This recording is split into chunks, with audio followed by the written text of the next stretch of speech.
नमस्कार दोस्तों।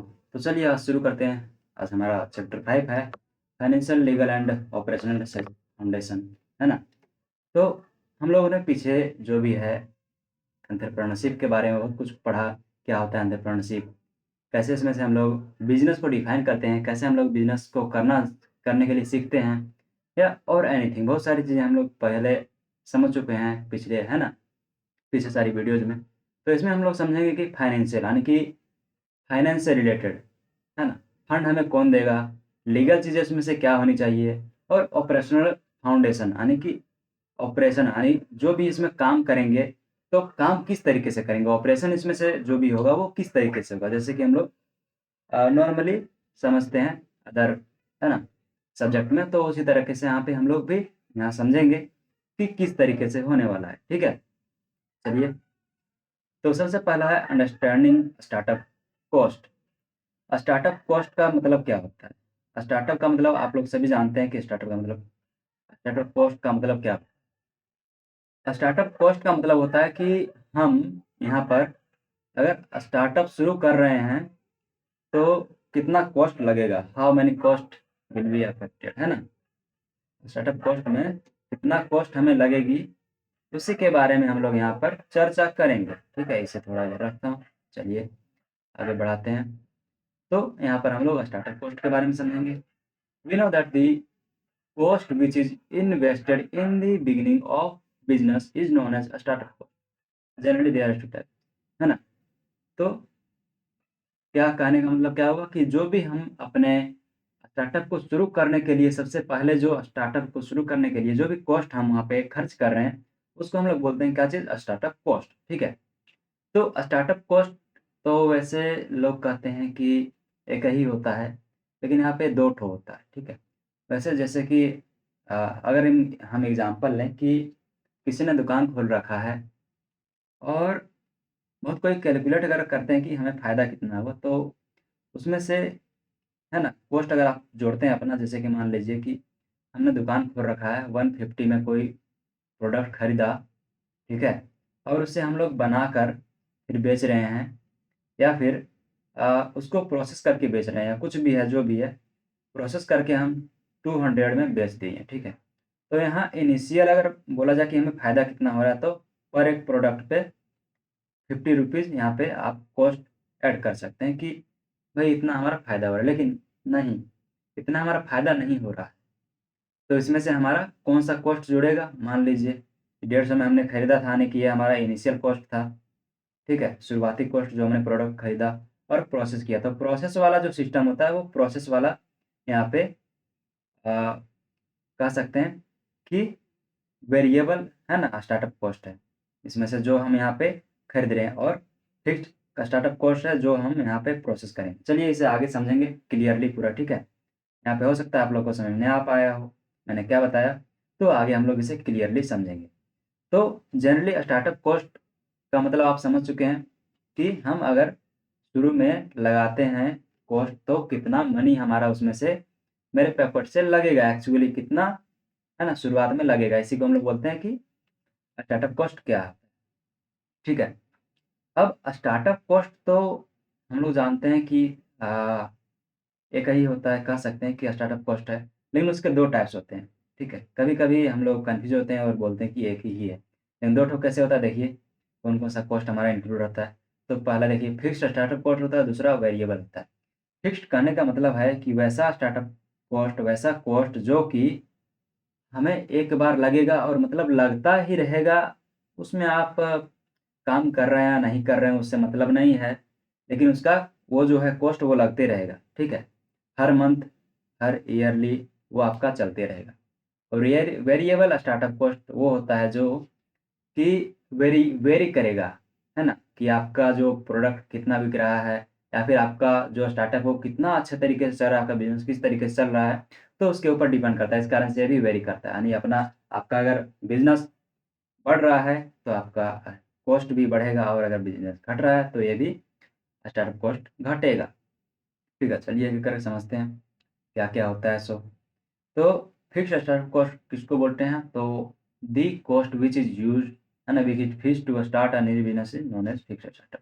Like there is expenses that have not change depending on, ये मैंने बताया, ठीक है। होता क्या क्या है ना, जैसे कि you have to pay this business, sorry, this bill even if you have zero customer, आपके पास कस्टमर है या नहीं है उससे मतलब नहीं है, आपको वो पे करना पड़ेगा, आपका वो खर्च होगा। जैसे कि क्या क्या होता है, रेंट ऑफ एन ऑफिस, अगर मान लीजिए आप खोलते हैं शॉप, तो आपका रेंट जो है ऑफिस का, वो आपको देना ही पड़ेगा, चाहे आपका बिज़नेस चल रहा हो, लोग विज़िट कर रहे हैं, नहीं कर रहे हैं, उससे कोई मतलब नहीं है। इलेक्ट्रिसिटी बिल, ये थोड़ा वेरी कर सकता है, मान लीजिए कि आप कम यूज़ कर रहे हैं कोई चीज़ को, है ना? कोई वहाँ पे कोई चीज़ को, तो वो इलेक्ट्रिसिटी बिल दोनों में से आ सकता है आपका, वेरिएबल में भी आ सकता है और फिक्स्ड में। क्योंकि हो सकता है कि आप किसी एक दुकान के मुकाबले कर रहे हैं, तो दुकान में तो आपका हमेशा अगर रहेगा, तो वहाँ पे आपका फ़ैन वगैरह चलता रहेगा। और अगर फैक्ट्री की बात कीजिएगा, तो फैक्ट्री में क्या है कि थोड़ा बड़े-बड़े हैवी मशीन्स जो हैं, वो अलग होते हैं। तो दोनों में थोड़ा कॉन्टेक्स्ट अलग हो सकता है, लेकिन यहाँ पर इलेक्ट्रिसिटी बिल भी हम लोग इसी में ऐड करेंगे, ठीक है? इंश्योरेंस बिल, इंश्योरेंस आप करवाना अगर आपने करवा रखा है, तो वो भी आप करेगा, रजिस्ट्रेशन फ़ी, रजिस्ट्रेशन करवाएँगे जब आप अपने बिज़नेस को, तो ये सब चीज़ें, है ना? इसको आपको पे करना ही पड़ेगा, चाहे आपका ज़ीरो प्रोडक्ट बिक रहा हो या कुछ भी हो रहा हो, है ना? एक डेंजर कह सकते हैं, डेंजर ज़ोन है, ओके? आपका हो गया इक्विपमेंट, मशीन जो आपने खरीद रखा है ना? तो वो सारी चीज़ें आपका क्या है, फिक्स्ड कॉस्ट है। मशीन खरीद रखा है तो उसे चलाना है, उसका जो भी है ना? सैलरी आप कॉस्ट आपका देना है, तो वो सारी चीज़ें आपको करना ही पड़ेगा। आपका स्टाफ तो ऐसा नहीं कहेगा कि भाई चलिए आपके पास फ़ायदा नहीं हो रहा तो हम नहीं लेंगे सैलरी या कम लेंगे सैलरी, ऐसा तो होता नहीं है। आप जिस सैलरी बेसिस पे आपको उसको रखे हैं, वैसे आपको वहाँ पे रखना पड़ेगा। वेरिएबल कॉस्ट क्या-क्या होते हैं, है ना? तो वेरिएबल कॉस्ट ऐसा समझिए कि वो खर्च जो आपके बिज़नेस के साथ चलेंगे। आपका बिज़नेस जिस तरीके से चलेगा, है ना? अगर आपका बिज़नेस आगे बढ़ रहा है, तो आपका वो सारा चीज़ भी आगे बढ़ेगा, है ना? These expenses that go up down, है ना? गो अप और down based on your sales volume, जितना भी आपका सेल्स हो रहा है उसके हिसाब से आपका वो घटेगा बढ़ेगा। जैसे कि क्या-क्या हो गया, रॉ मटेरियल, शिपिंग चार्जेस, है ना? अगर आपके पास रॉ मटेरियल जितना मँगाएँगे, जितना कि आपके पास कंज़्यूम हो रहा है, जितना आप बेच पा रहे हैं, शिपिंग चार्ज तभी ना लगेगा जब आप शिप करेंगे, यानी कि आप जब आपका ज़्यादा से ज़्यादा बिक्री होगा, ठीक है? क्रेडिट कार्ड जितना आप यूज़ करेंगे उस तरीके से आपका फ़ी कटेगा, कमीशन ऑन सेल्स, अगर आप कमीशन बेसिस पर हर एक, है ना, व्यक्ति को रखे हैं तो वहाँ पर कमीशन आपका कटेगा। मान लीजिए बहुत सारे, है ना, ऑफ़िसेज़ में या फिर बहुत सारी कंपनीज़ में ऐसा होता है कि आप अगर मेरा कोई प्रोडक्ट बेचवाते हैं तो उसमें आपका क्या रहता है, कमीशन रहता है, लाइक अमेज़न, है ना? जिसमें से कि फ्रीलांसिंग वाला जो सिस्टम है, अगर आप यूट्यूब में किसी, है ना, कोई अगर लिंक दिया वहाँ से बाय करते हैं तो उसको थोड़ा, है ना, कमीशन मिलेगा और आपको भी थोड़ा डिस्काउंट मिलेगा। तो इस तरीके की चीज़ें जो है, ये जब आपका प्रोडक्ट बिकेगा तभी चलेगा। पैकेजिंग हो गया आपका, है ना? तो ये सब किस तरीके से होता है? This cost are change in directly proportional to your production. आपका प्रोडक्शन अगर क्या है? आपका अगर प्रोडक्शन बढ़ रहा है तो ये भी बढ़ेगा, है ना? रॉ मटेरियल भी आप ज़्यादा मँगाएँगे, आप ज़्यादा से ज़्यादा शिपिंग चार्जेज़ लगवाएँगे, है ना? इलेक्ट्रिसिटी बिल जो है ना? वो भी इसमें ऐड हो सकता है, मैंने पहले बताया था। कमीशन जो होता है, वो सारी चीज़ें जैसे कि ज़ोमैटो वगैरह अगर आप यूज़ क उसमें से लगाते हैं, मान लीजिए आप दुकान खोल रहे हैं, तो ज़ोमैटो वगैरह को आप अगर दे रहे हैं तो जितना, है ना? जितना आप फ़ायदा कमा रहे हैं, जितना आपका बिक्री हो रहा है, उस हिसाब से आपका वहाँ पर भी क्या लगेगा? कॉस्ट लगेगा, ठीक है? उसके बाद हम लोग पढ़ेंगे रिवेन्यू मॉडल, ठीक है? दोनों में से ज़्यादा अंतर नहीं है। जैसे कि मान लीजिए कि आपने क्या किया है, चलिए एक एग्ज़ाम्पल लेते हैं दोनों को समझने के लिए अच्छे तरीके से, वैसे तो समझ गए होंगे। मान लीजिए कि आपने एक क्या किया है, तो टी-शर्ट बिज़नेस किया शुरू, ठीक है? टी-शर्ट बिज़नेस क्या, अभी 14 जनवरी आने वाला है, 14 फ़रवरी बोलते हैं उसे, जनवरी नहीं होता भाई। 14 फ़रवरी आने वाला है, 14 फ़रवरी को क्या है? Valentine's day. तो उसके लिए क्या कर रहे हैं कि आप मान लीजिए प्रिपेयर करते हैं, क्या चीज़? कि हम प्रिपेयर करेंगे, आप जिस तरीके से कहिएगा कस्टम टी-शर्ट, है ना? Custom t-shirt business. तो उसमें से आप जिस तरीके से जिसका फ़ोटो लगवाना चाहते हैं, बहुत अच्छा एक क्या बोलते हैं उसको, इस चीज़ का उदाहरण हो सकता है कि अगर आप देना चाहते हैं किन्हीं को, तो फ़ोटो वगैरह जो भी आप अगर चाहते हैं वैसा टी शर्ट पे लगवा के और गिफ्ट कर दीजिए। तो एक बहुत अच्छा स्टार्टअप या फिर एक कह सकते हैं, है ना? ये आइडिया है। तो उस तरीके से आप करते हैं, तो वहाँ पर क्या होगा? मान लीजिए कि आपने लगा दिया है, आपके पास मशीन्स हैं, कुछ मशीन्स हैं, है ना? लैपटॉप है, डिज़ाइन सॉफ्टवेयर वगैरह है, आपका 50,000 का है जो कि एक टाइम आपने लगा दिया है, प्रिंटिंग मशीन लगा दिया है 20,000 का, है ना? रेंट दे दिया ऑफ़िस का 5,000, 1,000 इंटरनेट बिल दे दिया है ना?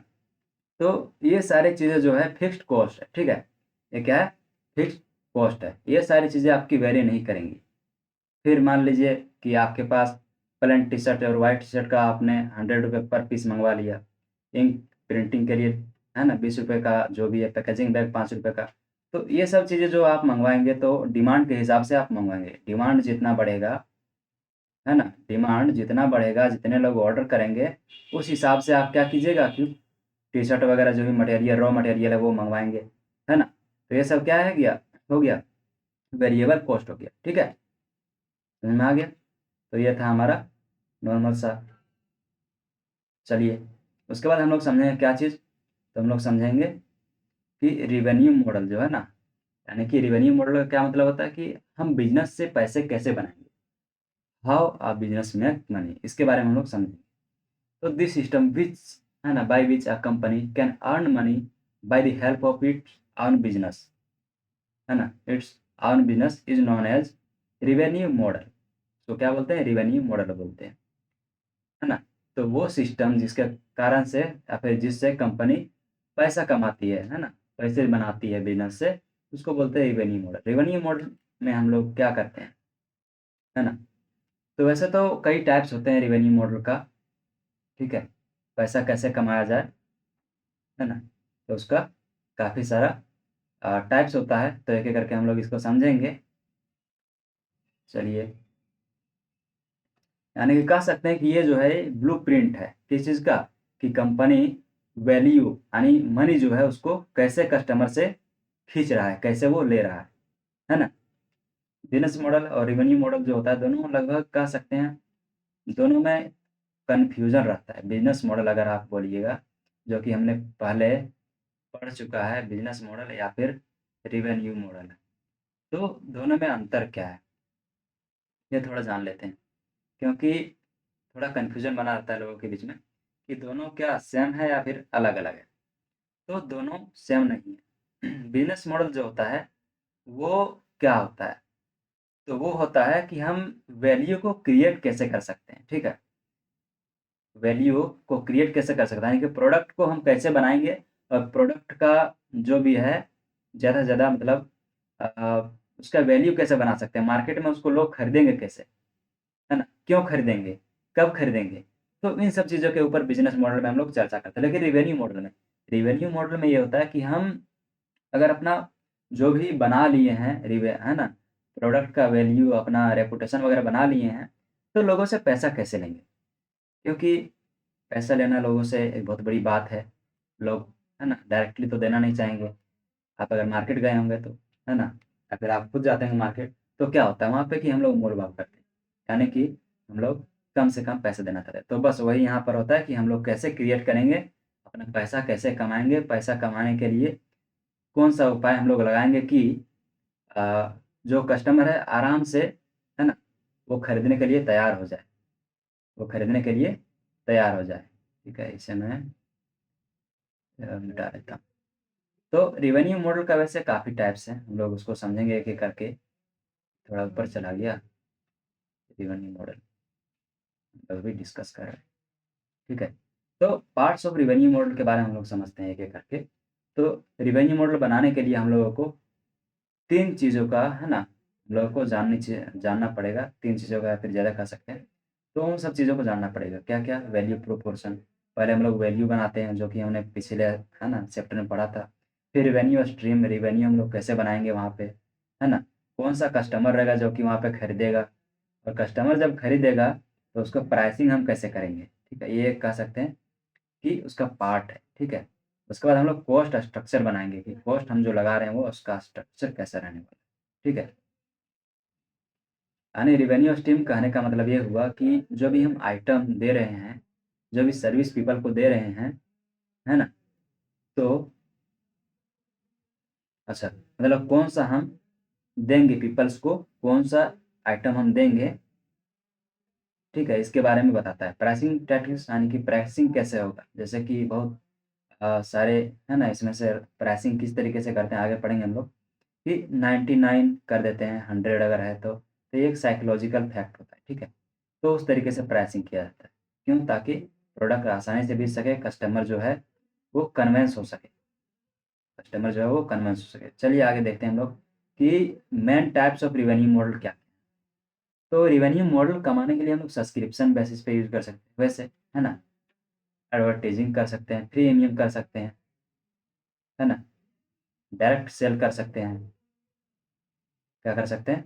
डायरेक्ट सेल भी कर सकते हैं। पहला जो कि डायरेक्ट सेल मान लीजिए, यहाँ पे नहीं लिखा है, डायरेक्ट टू कस्टमर, ठीक है।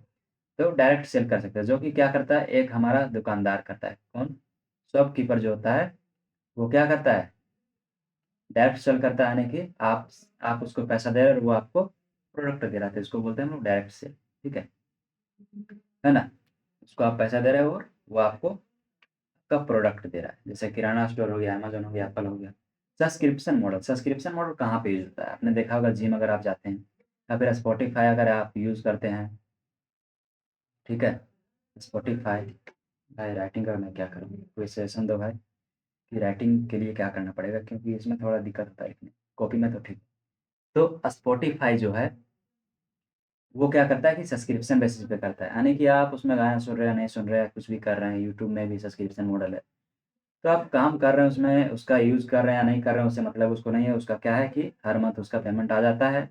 उसका गारंटीड है कि मेरा एवरी मंथ का पेमेंट आ जाता है, जैसे कि जिम मेंबरशिप में होता है ना, नेटफ्लिक्स, स्पॉटिफ़ाई। तो ये भी एक मॉडल हो गया। प्रीमियम हो गया, प्रीमियम में क्या होता है? प्रीमियम देखिए, प्रीमियम में क्या होता है कि देखिए 2 वर्ड यहाँ से मिलकर बनता है, फ्री, देखिए फ्री और उसके बाद मियम, यानी ये 2 वर्ड से बनकर बना है, यानी कि पहले इसको फ्री दिया जाता है, पहले क्या दिया जाता है? फ्री दिया जाता है कस्टमर को, फिर उसके बाद प्रीमियम लगा दिया जाता है, ठीक है। बहुत सारे एप्लीकेशन में आप लोगों ने देखा होगा यूज़ करते वक़्त कि आप यूज़ करते हैं शुरू में, तो बहुत ही अच्छा जो बेसिक फीचर्स होते हैं उसके, वो काफ़ी अच्छा रहता है। या फिर आपको कुछ दिन के लिए यूज़ करने दिया जाता है, जैसे कि ट्रायल फीचर जिसको बोला जाता है, ठीक है, फ्री में दे दिया।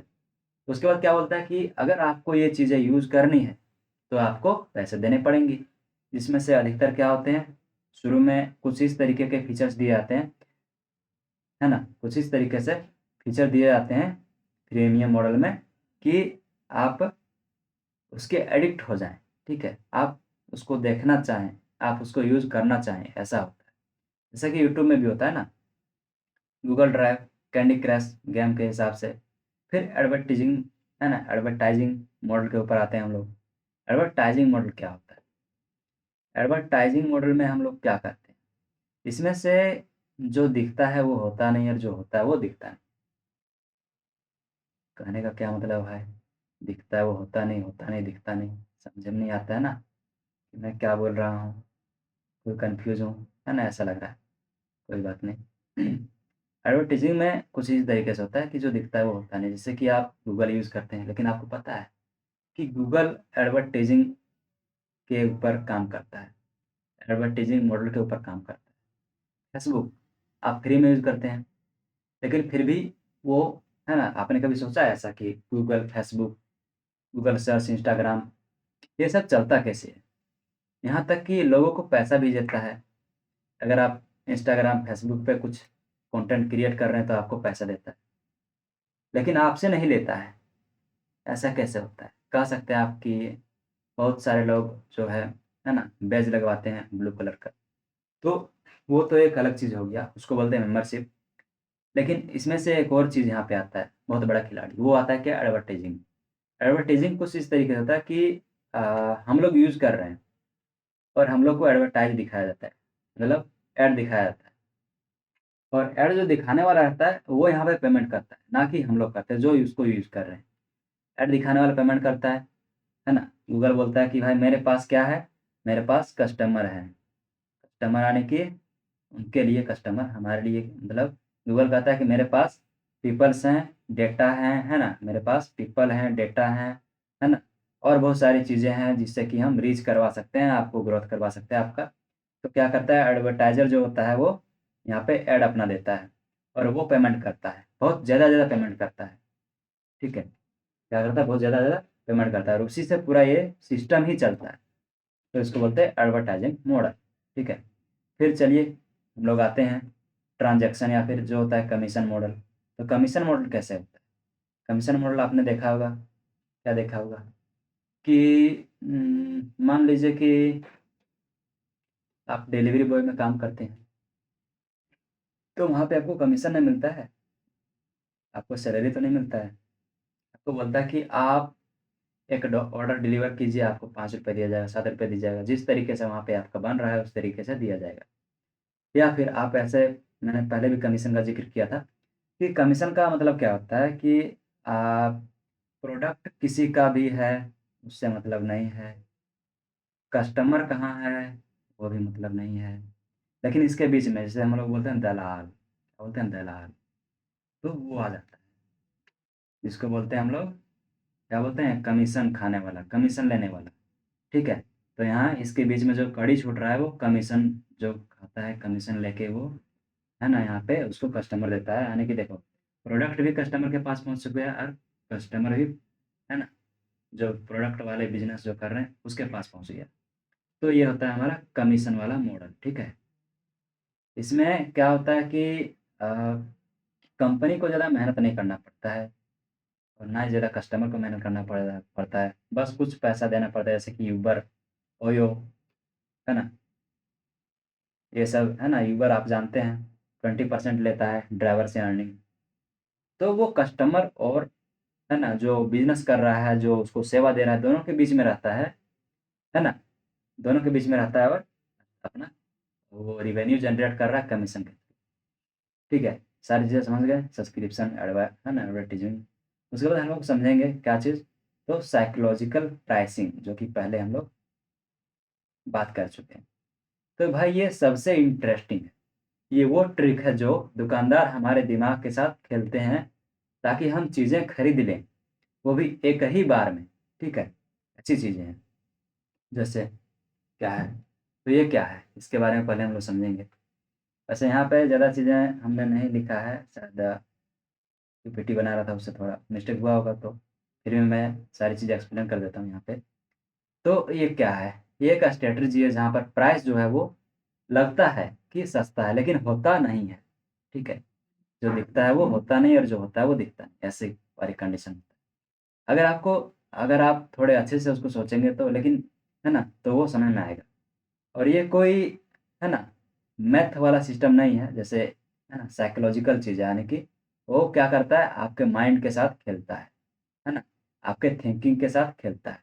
तो कैसे खेलता है ना? सबसे ज़्यादा क्या होता है अधिकतर में कि चार्म प्राइज़िंग एक होता है ऑप्शन, चार्म प्राइज़िंग उसको बोलते हैं।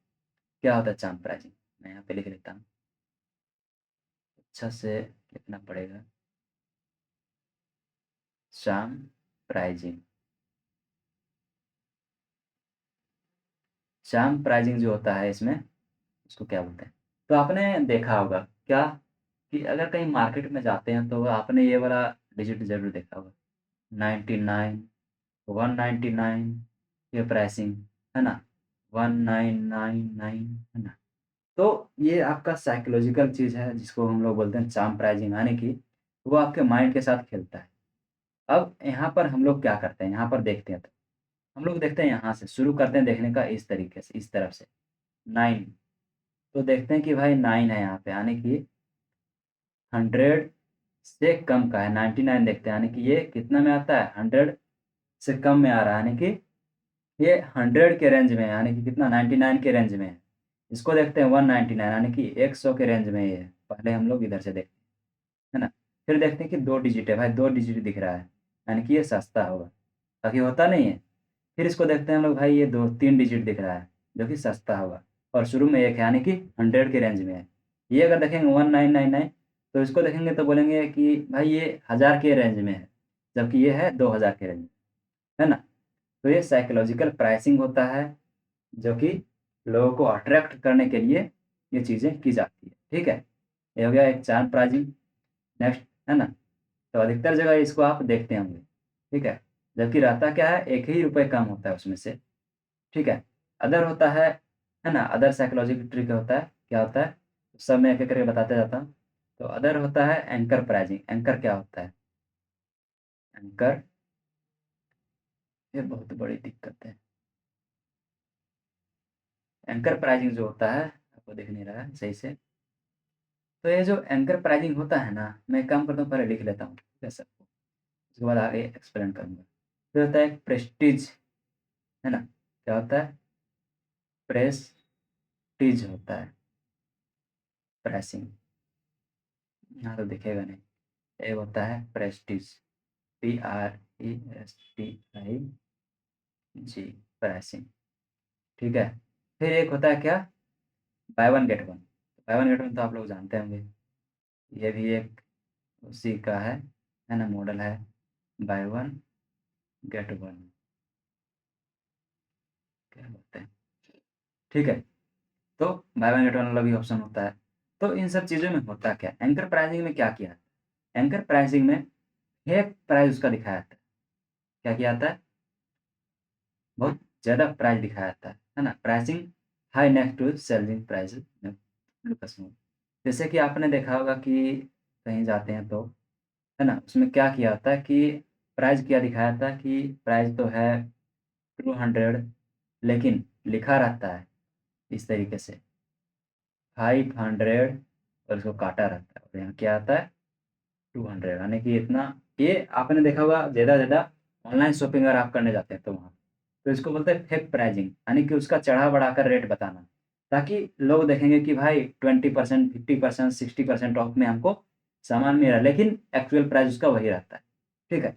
हाँ, बहुत कम चांसेस ऐसे होते हैं जिसमें से आपको ऐसा मिल सकता है कि वो सारी चीज़ें आपको जेन्युइन, है ना, कम प्राइस में मिल सके।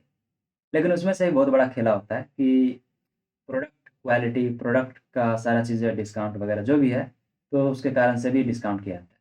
प्रेस्टाइज में क्या होता है? तो प्रेस्टाइज में अच्छा दिखने के लिए उसको क्या करते हैं, 995 जैसे इस तरीके से नहीं करता है। ये हो गया ना? मैंने बताया था जैसे कि इसका प्राइस कितना रख दिया, 9912 इस तरीके से रख दिया, तो ऐसा नहीं रखता है। उसको प्रोफेशनल दिखाने के लिए क्या किया जाता है प्रेस्टाइज में, उसको इस तरीके से कर दिया गया, 9 है ना? तो कर दिया जाएगा 1000 सीधा, 10,000 हो गया ना? तो 1000 कर दिया जाएगा। न 9 नहीं, नहीं, तो 10,000 उसको कर दिया जाएगा, ठीक है? 9000 से 10,000, ये देखने में अच्छा लगता है, लगता है कि क्या है, कि बहुत राउंड फिगर है ना? अच्छा है। इस तरीके से उसको लोगों के साथ, है ना, प्राइसिंग में खिलाया जाता है। फिर है by one get one. By one get one में क्या होता है? बाय वन गेट वन में मान लीजिए कि 2 ठो आपका दे दिया प्रोडक्ट, तो दोनों का प्रोडक्ट का आपको दिखाएगा कि कितना है दाम, तो ₹200 है, ठीक है? टी-शर्ट आप मान लीजिए खरीद लेते हैं, तो एक टी-शर्ट का दाम ₹200 रहेगा, और अदर टी-शर्ट आपको फ्री में दिया जाएगा। जबकि एक्चुअल में क्या होता है कि एक टी-शर्ट का दाम ₹100 होता है, दूसरे का ₹100, या फिर में भी हो सकता है कि 1, है ना, 20 इतना।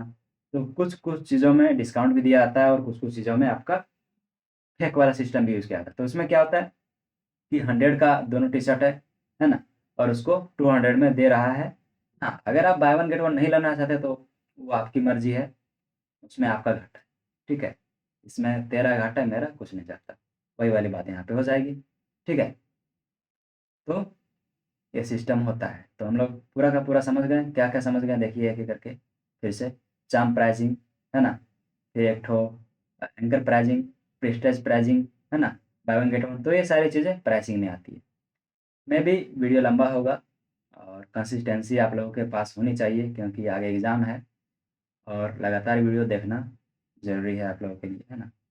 और हाँ, अगर हो सकता है कि, है ना, कंसिस्टेंसी नहीं बना पा रहे हैं, लगातार आप वीडियो नहीं देख पा रहे हैं, वैसे तो मैं 1 घंटे, 1.5 घंटा का लेक्चर बनाता हूँ, तो आप स्किप कर सकते हैं और फिर बाद में उसको वहाँ से शुरू कर सकते हैं, ठीक है? लेकिन ज़रूरी है भाई, ज़रूरी है, एग्ज़ाम नज़दीक है, 28 से एग्ज़ाम है, तो कम से कम एक बार रिवाइज़ कर लो, कम से कम, है ना? यहाँ पे समझ कर समझो, यहाँ पे समझ कर उससे लिखो, इम्प्लीमेंट करो, ठीक है? यहाँ पे मैं जो नोट्स दूँगा वो भी काफ़ी बेटर रहेगा, एक बार समझने लायक रहेगा, ऐसा नहीं कि अरुआ-गरुआ दे दिए हैं, तो अच्छा रहेगा, ठीक है? और जो पहले नोट्स वगैरह दिए हैं उसके बारे में बताइएगा कि नोट्स जो भी है फर्स्ट, है ना। लगभग हमको लग रहा है कि अभी तो फिफ्थ चैप्टर बना रहा हूँ, लेकिन सिक्स चैप्टर तक मैंने, है ना, कंप्लीट कर दिए नोट्स को। तो थोड़ा देखकर बताइएगा कि किस तरीके से है। मैं भी थोड़ा मोड़ा राइटिंग में कुछ दिक्कत हो सकता है, लेकिन मैं कोशिश करूँगा कि आपको अच्छा से अच्छा नोट्स प्रोवाइड करवाऊँ। ठीक है, चलिए। तो आगे हम लोग सोर्स फंडिंग में देखते हैं। सोर्स फंडिंग का मतलब क्या, सॉरी, सोर्स ऑफ फंडिंग का मतलब क्या होता है। फंडिंग का मतलब क्या होता है कि हमें पैसा कहाँ से मिलेगा, पैसा कौन देगा हमें। बिजनेस तो हम स्टार्ट करेंगे, क्या करेंगे, बिजनेस हम स्टार्ट करेंगे, लेकिन, है ना, सारी चीज़ें हम लोग कर लिए तो पैसा हमें कौन देगा, ये है विटामिन एम, माने कि मनी। ठीक है, यही हम लोग को चाहिए। तो सोर्स ऑफ फंडिंग यानी कि पैसा हमें कहाँ से मिलेगा। पैसा हम लोग क्या कर सकते हैं, कहाँ कहाँ से लगा सकते हैं। तो हम खुद से भी लगा सकते हैं, दूसरों से मांग कर लगा सकते हैं। तो उसी चीज़ के बारे में हम लोग लगातार, है ना, आगे पढ़ते हैं। चलिए, तो दिस सोर्स ऑफ फंडिंग, यहाँ पे देखिए, है ना, बहुत ही आसान सा, क्या बोलते हैं उसको, इसका डेफिनेशन दिया है, जो कि एक बार में याद हो जाएगा अगर आप दो बार पढ़ लेते लगातार तो, है ना। The source of funding, the source of funding describe how we can collect money to start our new startup, है ना। कैसे हम लोग पैसा वहाँ पे करेंगे correct. There are various method to collect money, some of source are given below, कुछ कुछ यहाँ पे है, जैसे बूटस्ट्रैप में, triple F, grant, basic loan, angel investor. तो एक एक करके हम लोग इसको समझते हैं। तो यहाँ पे हम लोग क्या कर सकते हैं, हम लोग यहाँ पे अपना पैसा लगा सकते हैं, जिसको हम लोग बोलते हैं बूट स्ट्रैपिंग, यानी कि अपना खुद मालिक हैं। ठीक है, आप आप खुद उसके मालिक हैं, यानी कि आप अपने से जहाँ से भी लगा रहे हैं, लेकिन पैसा आप खुद से लगा रहे हैं। इसमें से क्या होगा कि कर्जा बिल्कुल आप नहीं ले रहे हैं, किसी से ना भीख मांग रहे हैं, ना किसी से कुछ भी कर रहे हैं, अपना सेविंग है। आप क्यों ना अपना खेत बेचकर शुरू कर रहे हैं, क्यों ना अपना गाड़ी बेचकर शुरू कर रहे हैं, है ना, कुछ भी बेचकर शुरू कर रहे हैं, कोई कोयला बेच के शुरू करता है। धन्यवाद, इसके बारे में ज़्यादा नहीं कहना चाहूँगा। तो अ, आप कर सकते हैं, तो इसको बोलते हैं हम लोग बूटस्ट्रैपिंग। क्या बोलते हैं हम लोग इसको, बूटस्ट्रैपिंग। इसमें क्या होता है कि कंपनी आपकी हो गई पूरी 100%, कोई बॉस नहीं, कोई कुछ नहीं है। जो आप करेंगे वो रहेगा, है ना। ग्रोथ इसमें से थोड़ा स्लो होता है, क्योंकि अपना पैसा लगाए हैं तो पैसा ज़्यादा लगा नहीं पाएँगे, है ना। ज़्यादा पैसा लगा नहीं पाएँगे, जैसे कि क्या है, नितिन कामत जो है, वो खुद से ही शुरू किया था, लेकिन अभी बहुत बड़ा प्रॉफ़िटेबल कंपनी अभी बनाकर चला रहे हैं। इंडिया का नंबर 1 कह सकते हैं, बहुत बड़ा है। ठीक है। एंजल इन्वेस्टर, एंजल का मतलब क्या होता है? एंजल का मतलब होता है अमीर, अमीर बाप का बेटा। अच्छा, अमीर बाप का। हम सीधे यहाँ से यहाँ स्किप करेंगे, कोई दिक्कत नहीं है, एक-एक करके चलते हैं।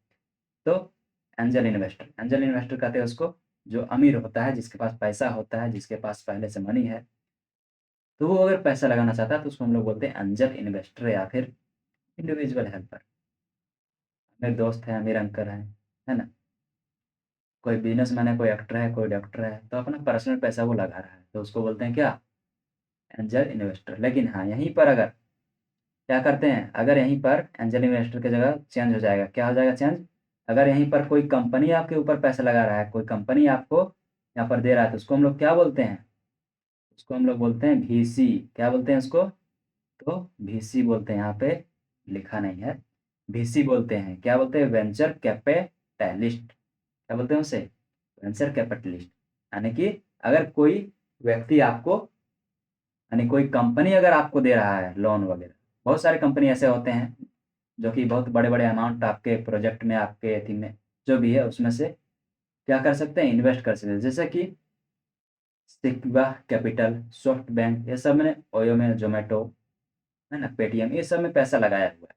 ठीक है, तो बहुत बड़ा-बड़ा अमाउंट ये लगाता है। एंजल इन्वेस्टर जो होता है वो बहुत कम-कम अमाउंट लगाता है, जैसे 5 लाख, 10 लाख, 5 करोड़ तक लगा देगा। लेकिन वीसी जो होता है, वीसी जो होता है वेंचर कैपिटलिस्ट, है ना, वेंचर कैपिटलिस्ट, वो 50 करोड़ से 500 करोड़ तक लगा सकता है, क्योंकि वो क्या है, ग्रुप है, यानी कंपनी है।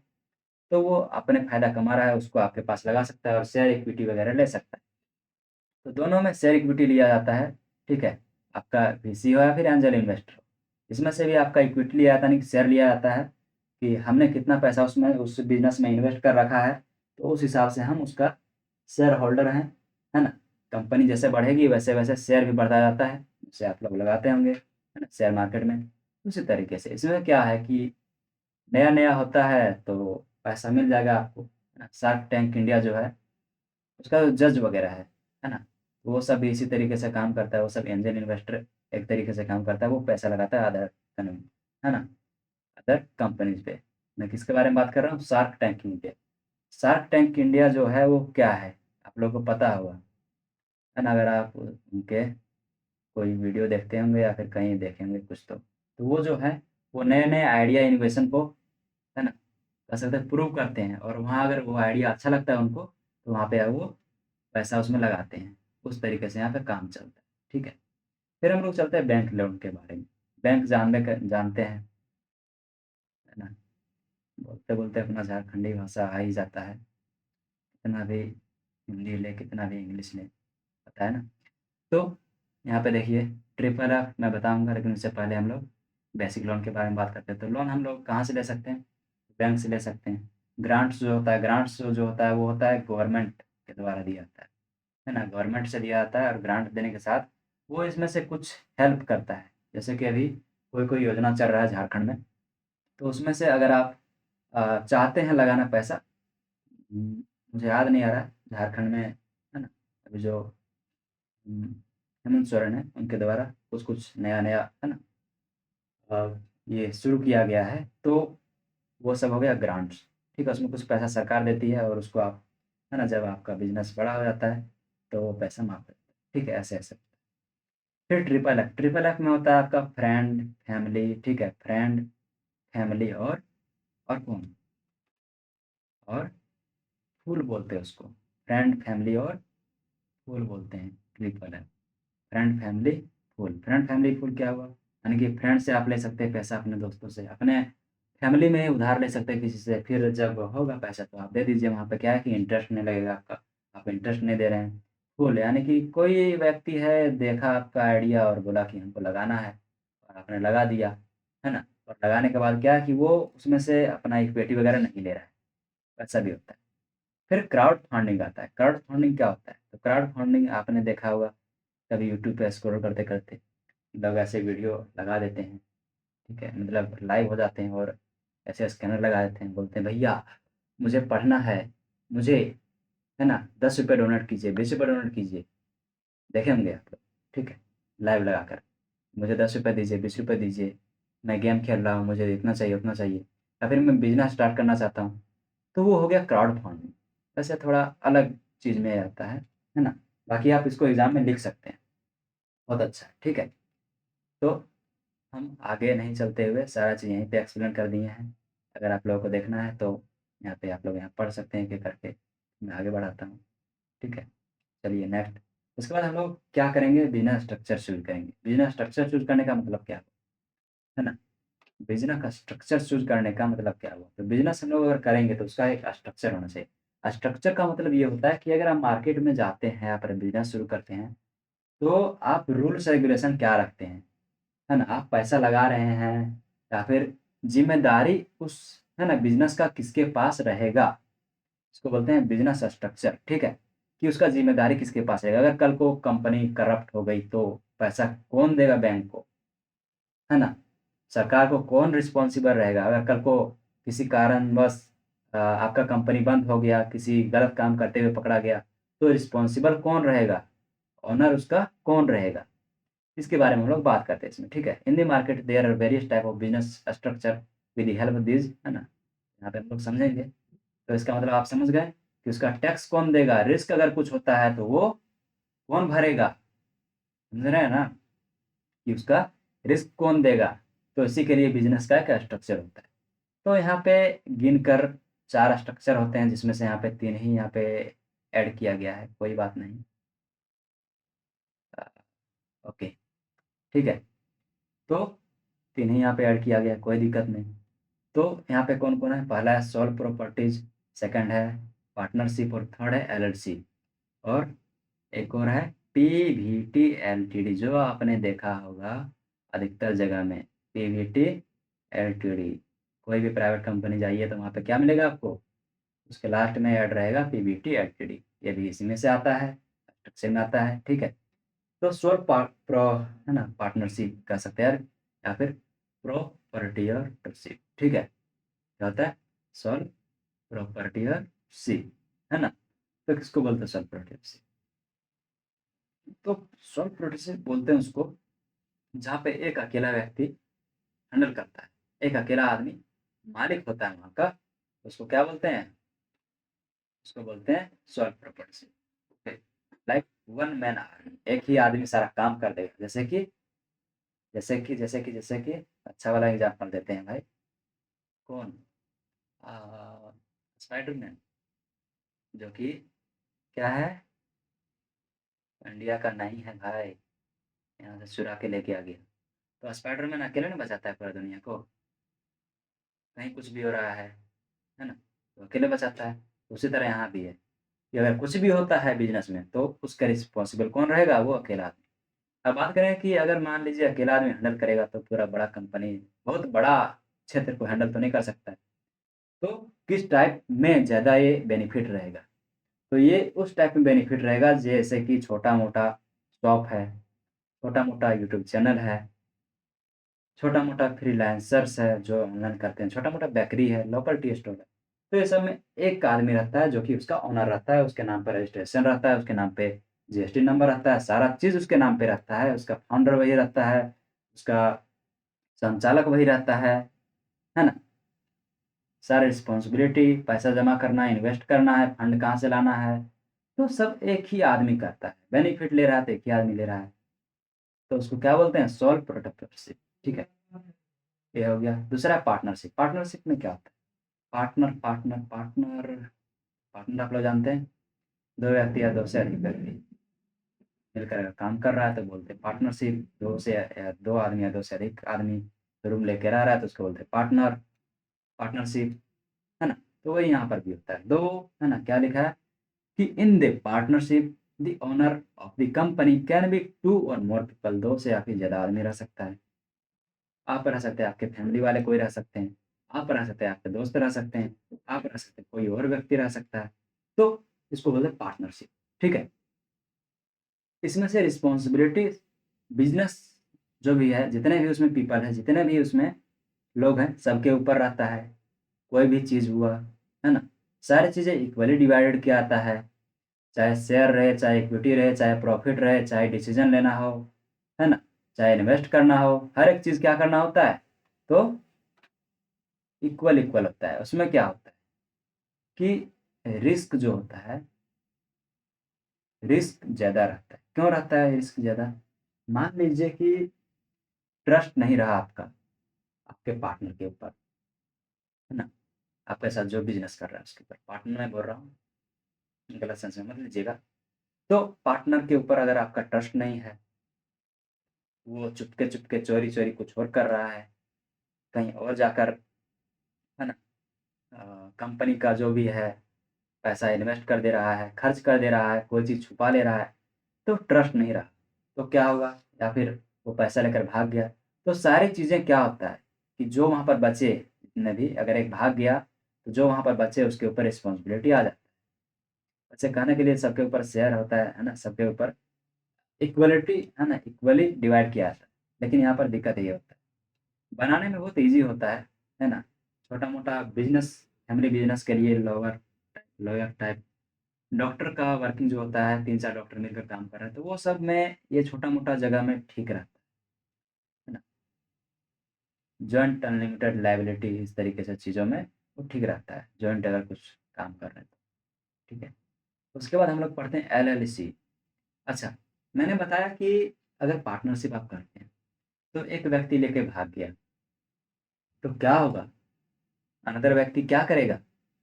इसमें तो कोई जाएगा ही नहीं ना, क्योंकि मान लो कि हम 4 लोग मिलकर काम कर रहे हैं और एक व्यक्ति भाग गया, तो क्या करेंगे?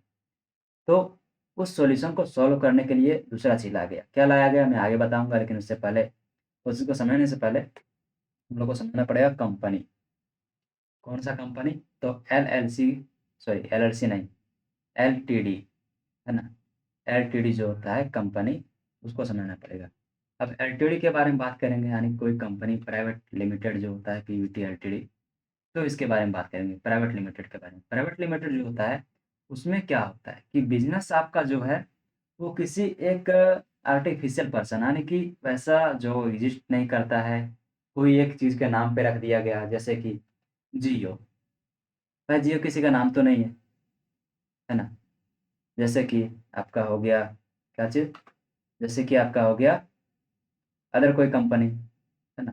जैसे कि हम यूज़ कर रहे हैं, कौन-सा यूज़ कर रहे हैं? लैपटॉप यूज़ कर रहे हैं डेल का। तो डेल कोई किसी का नाम तो नहीं हो गया, तो ये कंपनी है। कंपनी होने का मतलब कि आपको सेपरेट कर दिया जाता है पूरी तरीके से यानी कि आप उसके मालिक हैं, लेकिन मालिक किस तरीके से हैं? हकदार में। यानी आप उस कंपनी के कोई एक पद पर काम कर रहे हैं। चूँकि ये जो होता है बिज़नेस स्ट्रक्चर जो ये होता है, वो बहुत बड़े क्षेत्र के लिए होता है, इसलिए यहाँ पर एक आदमी इसका एक व्यक्ति यहाँ पे, एक पर्सन यहाँ पे उसका कह सकते हैं कि मेन व्यक्ति कह सकते हैं, है ना?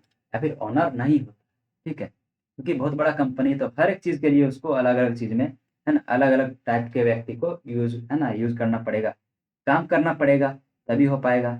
और कंपनी बड़ा है यानी कि एक व्यक्ति के पास उतना बड़ा ज़्यादा पैसा भी नहीं होगा अगर इन्वेस्ट करने की बात किया जाए या फिर हैंडल ही करने की बात किया जाए, ठीक है? तो इसलिए यहाँ पे हम लोग बहुत एलटीडी कंपनी होता है, प्राइवेट एलटीडी, है ना? जैसे लोग टाटा में जॉब करना चाहते हैं, जैसे टाटा का फॉर्म वगैरह आते रहता है, मैं अपडेट कर दूँगा चैनल में। तो टाटा में काम करना चाहते हैं लोग, तो टाटा क्या किन्हीं का नाम है? नहीं है। वो नाम लिया गया है टाटा फैमिली से, उनके जो भी इन्वेस्टर हैं या फिर जो भी उसके संचालक हैं, जो भी मेन पद पे बैठे हुए हैं, आसीन हैं, जो भी ओनर है, वो कोई एक व्यक्ति है नहीं। मिलकर फैमिली है या फिर ग्रुप ऑफ पीपल्स हैं। तो उसी तरीके से यहाँ पे होता है। इसमें फंडिंग कौन करता है इस स्टार्टअप में? तो वीसी यानी एंजल। बड़ी-बड़ी कंपनियाँ फिर एंजल लोग काम करते हैं इसमें से, ठीक है? तो यहाँ पर चीज़ें हो गई। अब यहाँ पे बात आकर लटक जाती है दोनों के बीच। किसके-किसके बीच? वैसे ये होता है बहुत हाई एक्सपेंसिव होता है। क्यों होता है समझ में आ गया ना? क्योंकि इसमें से पैसा बहुत ज़्यादा लगता है और बहुत ज़्यादा लोग काम करते हैं, बहुत ज़्यादा बड़ा कंपनी भी होता है, ठीक है? अगर कंपनी डूबा तो उन सभी लोगों के पैसे डूबेंगे। अब यहाँ पर क्या हुआ कि बीच मझधार में चीज़ें रह गई। जैसे कि पार्टनरशिप करते हैं, वैसे तो एक अकेला आदमी करेगा तो छोटा-मोटा बिज़नेस, पार्टनरशिप में करेगा तो बड़ा कर सकता है, लेकिन चांसेस क्या हैं? तो चांसेस हैं क्रैश होने का। एक व्यक्ति अगर वहाँ पे कोई मतलब ऐसा गेम खेल गया, पैसा लेके भाग गया, फ्रॉड निकला, कुछ भी हुआ, तो बीच मझधार में नैया फँस गई, है ना? ना घर के रहे, ना घाट के रहे। तो यहाँ पर दोनों के बीच, है ना? अगर बड़ी कंपनी में खोलते हैं तो उसमें बहुत ज़्यादा पैसा लगता है। बहुत सारे ज़्यादा लोग रहने पड़ेंगे, है ना? तो 2 या 4 आदमी, 8 आदमी इस तरह मिलके काम कर सके उसके लिए क्या बनाया गया? उसके लिए बनाया गया एलएलसी लिमिटेड लायबिलिटी कंपनी। क्या बनाया गया? लिमिटेड लायबिलिटी कंपनी, एलएलसी बोलते हैं इसको। ये जो है ये पार्टनरशिप का और पीवीटी एलटीडी दोनों का मिक्स है, ठीक है? दोनों का मॉडल मिक्स है, मॉडर्न मिक्स यानी अभी के ज़माने का मिक्स है। इसमें से क्या होता है? इसमें से भाई दोनों चीज़ें होती हैं। दोनों चीज़ें कहने का मतलब यानी कि यहाँ पे आपका पर्सनल थिंग जो भी है, पर्सनल प्रॉपर्टी से मतलब नहीं है।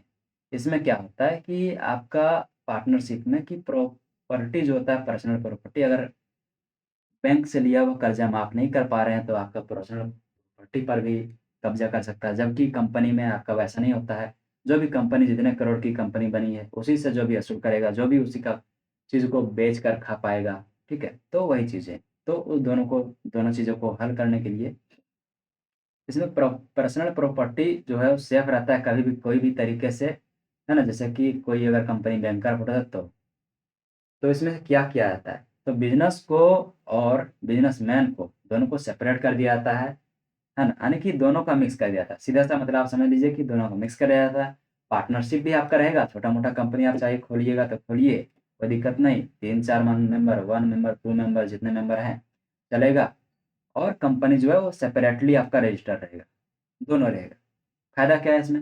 फ़ायदा ये है कि आप इसमें से कम पैसे लगाकर भी शुरू कर सकते हैं, 2 आदमी, 3 आदमी मिलकर कर सकते हैं और आपका जो है ना, रिस्क रहेगा वो प्रॉब्लम वो बहुत कम हो जाएगा, नॉर्मल हो जाएगा, है ना?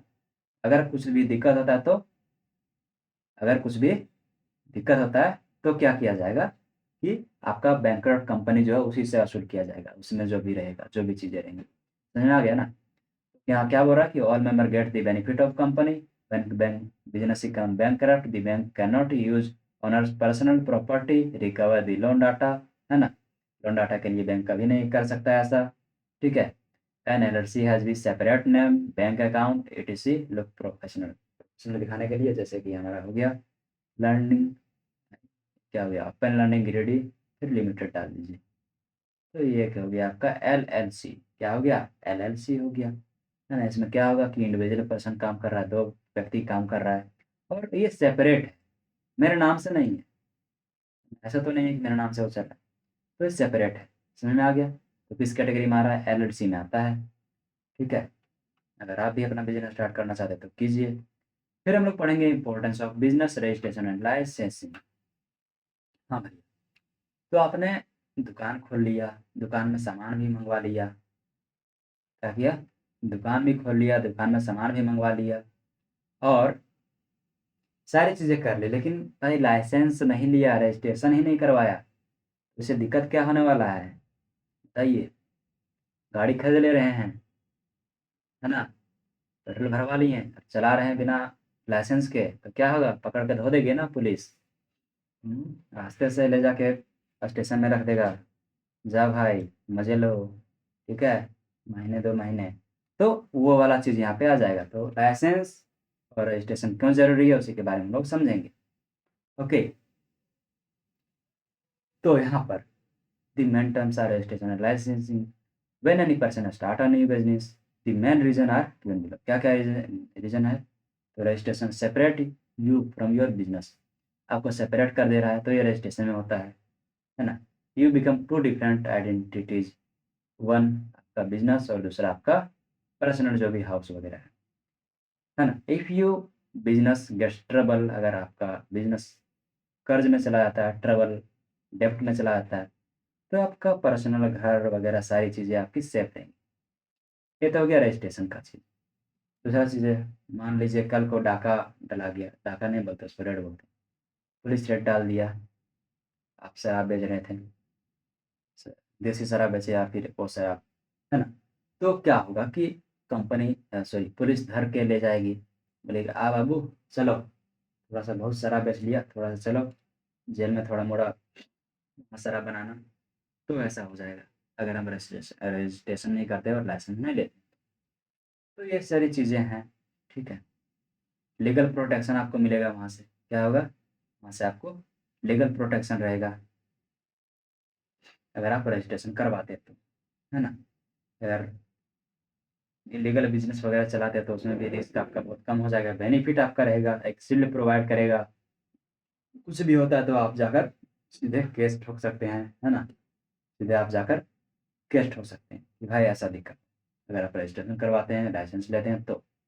गेटिंग लोन्स एंड फंडिंग, क्या लिखा है कि लोन अगर लेते हैं आप, क्या करते हैं? अगर आप लोन लेते हैं, तो आपका यहाँ पे ये फ़ायदेमंद रहेगा। क्यों? क्योंकि भाई बैंक आपको पैसे क्यों देगी? बैंक आपको पैसे क्यों देंगी? आपने अगर कभी लोन के लिए अप्लाई किया होगा तो आप लोगों को पता होगा कि लोन के लिए अप्लाई करने से पहले आपको अपना प्रॉपर्टी दिखाना पड़ता है कि अगर आज मैंने कल को मैंने पैसे नहीं चुका पाए, तो मेरा प्रॉपर्टी आप धर लीजिएगा, रख लीजिएगा, कब्ज़ा कब्ज़ा कर लीजिएगा। तो उसी तरीके से यहाँ भी आपको बिज़नेस में क्यों देगा? बोलेगा भाई आपका बिज़नेस रजिस्टर्ड है, ये नहीं है। जब बिज़नेस रजिस्टर्ड है नहीं, तो कल को आप भाग जाएँगे, कुछ भी करेंगे, हम कैसे जानेंगे? हम आपके ऊपर लीगली केस कैसे कर सकते हैं? लीगली आपको हम कैसे ले सकते हैं? तो प्रोफ़ेशनल देखने के लिए, लोन लेने के लिए ये सारी चीज़ें ज़रूरी है, ठीक है? लोन लेने के लिए, है ना? ट्रस्ट बनाना है मान लीजिए कि पीपल को, तो ट्रस्ट बनाने के लिए भी आपको ये चीज़ें ज़रूरी है। लोग अगर देखेंगे कि आपकी कंपनी रजिस्टर्ड है, तो क्या होगा कि लोग आपको देखेंगे, सॉरी आपकी प्रोडक्ट को देखेंगे और बोलेंगे कि ये जो कंपनी है वो ट्रस्टेबल कंपनी है, रजिस्टर है, लाइसेंस इसके पास है, ये कभी गलत काम नहीं कर सकती, क्योंकि गलत काम करती है तो स्पेशली इसके ऊपर, है ना? कोर्ट एक्शन ले सकता है या फिर हम भी अगर उसको उसके ऊपर एक्शन करना चाहें तो एक्शन उसके ऊपर हम ले सकते हैं, है ना? जैसे कि मान लीजिए कि एक शॉप में आप गए, है ना? वहाँ पे जीएसटी वगैरह लिखा हुआ है, तो वहाँ पे आप प्रोडक्ट खरीद लेंगे। क्यों खरीद लेंगे? क्योंकि आप देखेंगे कि वो शॉप जो है वो लाइसेंसिंग है ना, लाइसेंस लिया हुआ है, रजिस्ट्रेशन किया हुआ है। वो देखने में भी प्रोफेशनल लगता है ना? क्या होता है? प्रोफेशनल लगता है। सप्लायर, है ना, बिग सप्लायर और सॉरी मैन्युफैक्चरर जो होता है, वो आपको लाइसेंस वगैरह देकर ही, ट्रस्ट बनाकर ही आपके बिज़नेस में इन्वेस्ट करेगा। चाहे इन्वेस्टर रहे या फिर सप्लायर रहे, इन्वेस्टर भी रहेगा तो जब तक आपका, है ना, जब तक आपके कंपनी को नहीं देखेगा कि रजिस्टर्ड है, लाइसेंस के पास नहीं है, तब तक तो वो देगा ही नहीं। उसको भी तो डर रहेगा कि कल को लेकर भाग गया, तो मैं क्या करूँगा? किसके ऊपर केस ठोकूँगा? है ना? फिर आता है ब्रांडिंग वाली चीज़ें, protect your brand name, branding आता है। तो ब्रांडिंग क्या होता है? ब्रांडिंग में हम लोग क्या करते हैं? तो अगर कल को आपके नाम से ही कोई दूसरा व्यक्ति, है ना, चलाने लग गया, तो आपके नाम पे आपका जो भी ट्रस्ट आप बनाकर रखे हैं लोगों में, चाहे आप रजिस्ट्रेशन नहीं करवाए, लाइसेंस नहीं लिए, लेकिन ट्रस्ट बनाकर रखे हैं, तो आपके नाम पर कोई दूसरा व्यक्ति भी सेम प्रोडक्ट या फिर सेम नाम से बेच सकता है आपके कस्टमर को, है ना? स्कैम कर सकता है। स्कैम तो अलग चीज़ें होती है, सेम नाम पर लीगली वो बेच सकता है, अगर आप रजिस्ट्रेशन नहीं करवाते, है ना? जैसे कि आपने देखा होगा बहुत सारा कंपनीज़ के नाम पे, जैसे कि अ, एक न्यूज़ मैंने सुना था कि कोई गवर्नमेंट वेबसाइट था, तो उसमें से क्या हुआ कि उनका नाम या फिर उनका नाम से मिलता-जुलता एक ये बना लेता है ना? तो वैसे वहाँ तो रजिस्ट्रेशन और लाइसेंस उसके पास था, लेकिन मिलता-जुलता सारा वेबसाइट ही बना लेता है, बस एक डॉट का फ़र्क रहता है। तो ये सारी कॉपी चीज़ें, कॉपी कैट करने वाली चीज़ें हो सकती हैं, और आप उसके ऊपर लीगली एक्शन भी नहीं ले सकते अगर आपने ये नहीं करवा रखा है तो, ठीक है? गवर्नमेंट बेनिफिट जो होता है, गवर्नमेंट बेनिफिट देता है अगर आप वहाँ पे पर रजिस्टर्ड हैं तो। गवर्नमेंट बहुत सारी चीज़ों में आपको यहाँ पर दे सकता है। जैसे आधार कार्ड क्यों बनवाया? आपको रजिस्टर कर दिया सरकार, आप एक प्रोडक्ट बन गए और आपको रजिस्टर कर दिया। कोई भी बेनिफिट लेना है सरकारी, लिखा हुआ है आधार कार्ड, पैन कार्ड। तो आधार कार्ड एक तरीके से आपका हो गया क्या? लाइसेंस, है ना? तो बेनिफिट भी आपको मिलेगा। तो ये सारी चीज़ें अप्लाई करने के समय आपको देनी पड़ेंगी, ठीक है? तो हम लोग सभी को समझ गए, लीगल प्रोटेक्शन भी हम, है ना, ऐड कर दिए हैं। सारी चीज़ें मैंने समझा दी। चलिए, अवॉइड फाइन्स, फाइन्स को भी हम लोग समझ सकते हैं कि फाइन हम लोग अवॉइड कर सकते हैं। अगर हम नहीं करते हैं तो मैंने सबसे पहले बताया ना अवॉइड फाइन क्या होता है, कि अगर आप नहीं करते हैं रजिस्टर और आप कल को रेड में पकड़े गए, है ना? तो पेनल्टीज़ लग सकता है। एफएसएसएआई जो होता है, ये होता है फूड के लिए, स्पेशली फूड के लिए होता है एफएसएसएआई, ठीक है? और जीएसटी जो होता है, जीएसटी आप लोग जानते हैं जीएसटी क्या होता है। तो ये सारी चीज़ें उन चीज़ों के लिए होती है, और आपको प्रोटेक्ट रखने के लिए ये चीज़ें ज़रूरी है। 1 मिनट के लिए मैं थोड़ा-सा पे टाइम लूँगा कि क्या हुआ ना कि चेंज हो गया एक चीज़ जो मैंने सेटअप कर रखा है।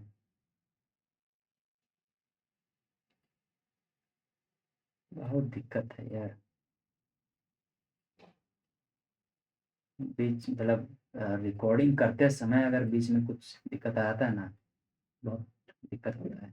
बताओ भाई, यहाँ पे आ जाता है, लेकिन यहाँ से यहाँ नहीं जा रहा है। आपको दिख नहीं रहा होगा, लेकिन कोई बात नहीं। तो समझ में आ गया ये सारी चीज़ें। चलिए आगे हम लोग समझते हैं। थोड़ा स्क्रीन जो है वो फ्लक्चुएट कर रहा होगा, क्योंकि चलिए आगे चलते हैं। तो यहाँ पर एफएससीआई के बारे में हम लोग समझ गए, क्या-क्या दिक्कतें हो सकती है। फिर हम लोग समझते हैं basic understanding of contract and agreement. हाँ, कॉन्ट्रैक्ट और एग्रीमेंट जो होता है, दोनों सुनने में, देखने में एक जैसा लग रहा होगा। तो कॉन्ट्रैक्ट में क्या होता है कि लोगों के द्वारा, है ना, कुछ चीज़ें लिखी जाती है। अरे भाई आजा, लोग क्या करते हैं? कॉन्ट्रैक्ट लिखते हैं, तो कॉन्ट्रैक्ट में क्या होता है? ये मुझे करना बहुत दिक्कत है। चलिए मैं ब्लैक यूज़ करता हूँ, क्योंकि ये जो चीज़ है, कहाँ चला गया? आ तो गया, सही हो गया।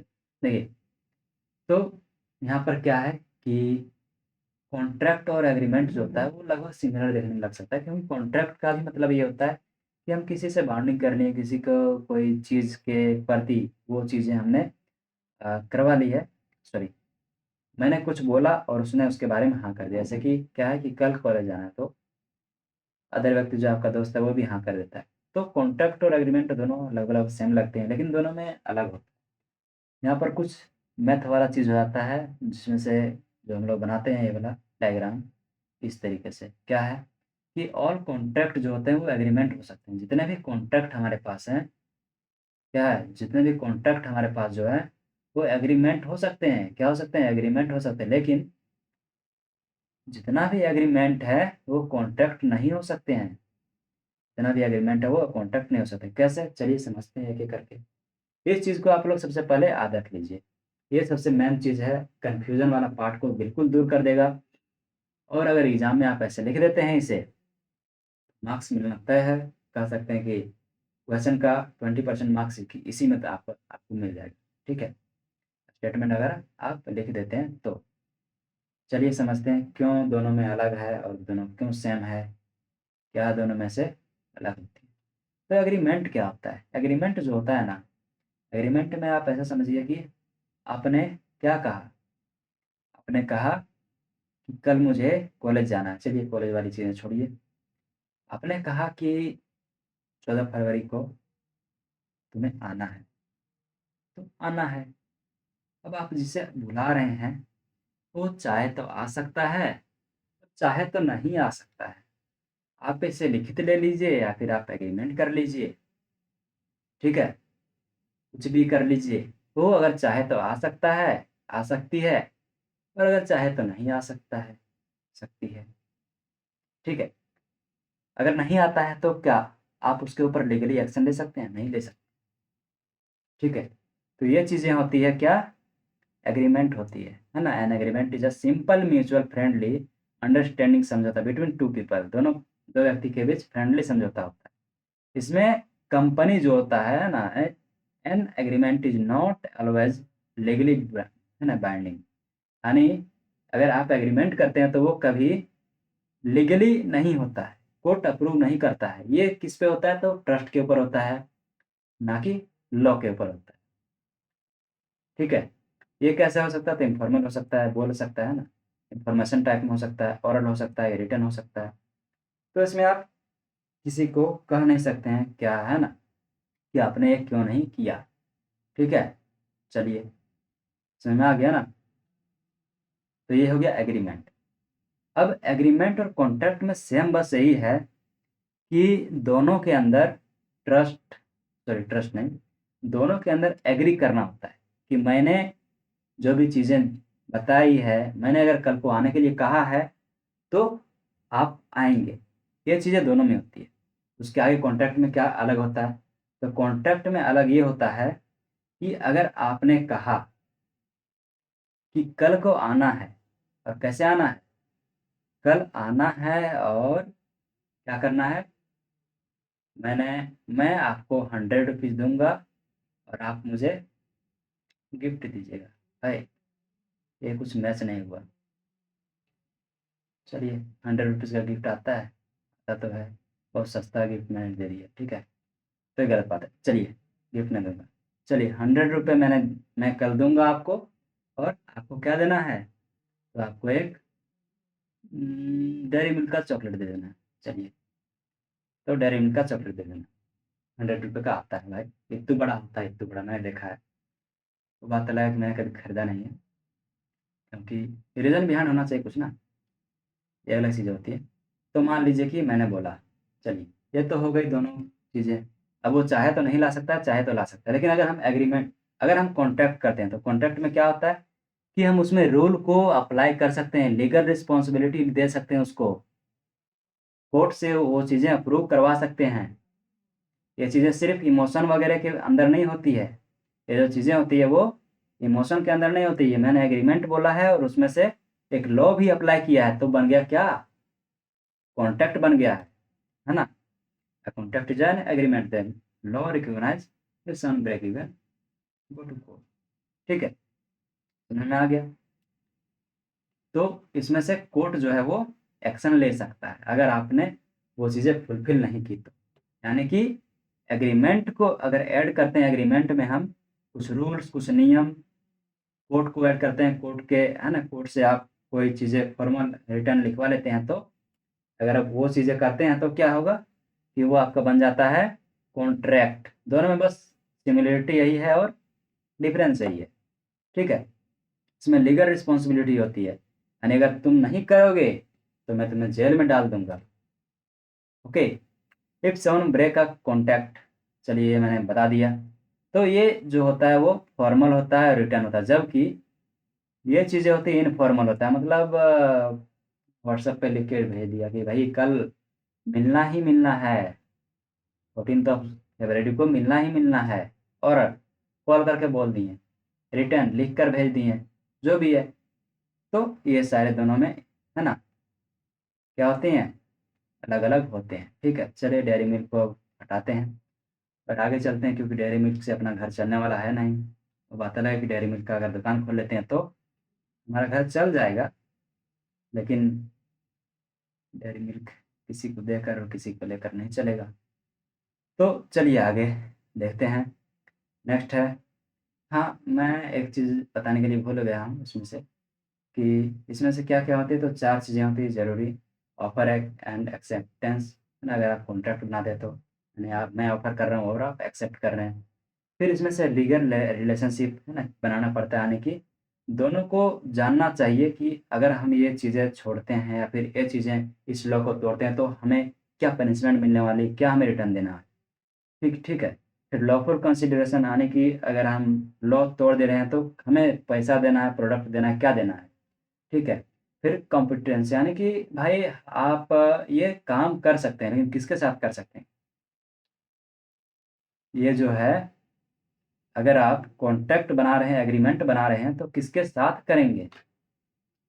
किसके साथ बना सकते हैं? तो वैसे व्यक्ति के साथ जो एडल्ट हो, बच्चा ना हो, है ना? पागल ना हो, मैड ना हो, मतलब जो नॉर्मली समझ सकता है अपनी चीज़ों को, और है ना? वो एग्री कर सकता है, ठीक है? आपने देखा होगा बहुत सारी फ़िल्म्स में कि क्या होता है कि बड़ा जो होता है, यानी कि ऐसे कह सकते हैं, करोड़पति बाप है, करोड़पति फैमिली है, और उसका फैमिली जो भी है वो अगर मर जाता है या फिर ऐसा नहीं कहना चाहिए, फैमिली अगर किसी कारणवश नहीं रहे, ठीक है? तो उसका बच्चा है, तो है ना, क्या किया जाता है कि उसके ऊपर कोर्ट के द्वारा एक प्रोटेक्टिव जो है ना, प्रोटेक्टर बना दिया जाता है, जो उसको पालेगा, ये करेगा। या फिर अगर उसका जो बचा हुआ वारिस है वो पागल है, तो क्या कहता है कि वो होल्ड नहीं कर सकता, या फिर पागल अगर है तो वो साइन नहीं कर सकता है कि हम किसी और को दे रहे हैं। और किसी-किसी फ़िल्म में आपने देखा होगा कि क्या होता है कि अ, नहीं देने के लिए, ठीक है? या फिर कोई अगर इस चीज़ को प्रूव करने के लिए कि मैंने उसे कॉन्टैक्ट नहीं दिया है, इसके लिए मेड पागल बन जाता है। तो ये चीज़ें आप यहाँ से समझ सकते हैं। चलिए, अब आगे हम लोग समझते हैं कि इंट्रोडक्शन टू है ना? Intellectual property, IP. प्रॉपर्टी हम लोग जानते हैं भाई, बहुत सारी प्रॉपर्टी होता है ना? वैसे भाई, अब हम बिज़नेस की सबसे वैल्यूएबल चीज़ के बारे में बात करेंगे। ये वो चीज़ है जो दिखती तो नहीं है, पर सबसे महँगी होती है ना? प्रॉपर्टी आप लोग जानते हैं कि प्रॉपर्टी कौन-कौन सी प्रॉपर्टी होती है? तो प्रॉपर्टी हम लोग के पास फिज़िकल प्रॉपर्टी होती है, जैसे घर, बंगला, गाड़ी, कार, है ना? वो है ना डायलॉग कि मेरे पास बंगला, गाड़ी, घर, नौकर, चाकर हैं, आपके पास क्या है? तो वो बोलता है मेरे पास माँ है। तो यहाँ पर दोनों चीज़ों को आप कवर कर सकते हैं कि फिज़िकल प्रॉपर्टी क्या हो गया, तो घर, बंगला, गाड़ी, और इंटेलेक्चुअल प्रॉपर्टी क्या हो गया, उसका माँ है उसके पास, है ना? जो कि एक इमोशंस वाली चीज़ें होती है। तो बस यहाँ पर भी वही है। तो इंटेलेक्चुअल प्रॉपर्टी में क्या है, जिसे हम छू नहीं सकते हैं, जो कि तुम्हारे दिमाग की क्रिएशन है ना? Creativity of your mind, ideas, design, song, brand name, ये सारी चीज़ें हम लोग आईपी में बोलते हैं, इंटेलेक्चुअल प्रॉपर्टी। ठीक है, समझ में आ गया? अब भाई इसको हम लोग है ना समझ क्यों रहे हैं, या फिर इसको प्रोटेक्ट करने की ज़रूरत क्या है?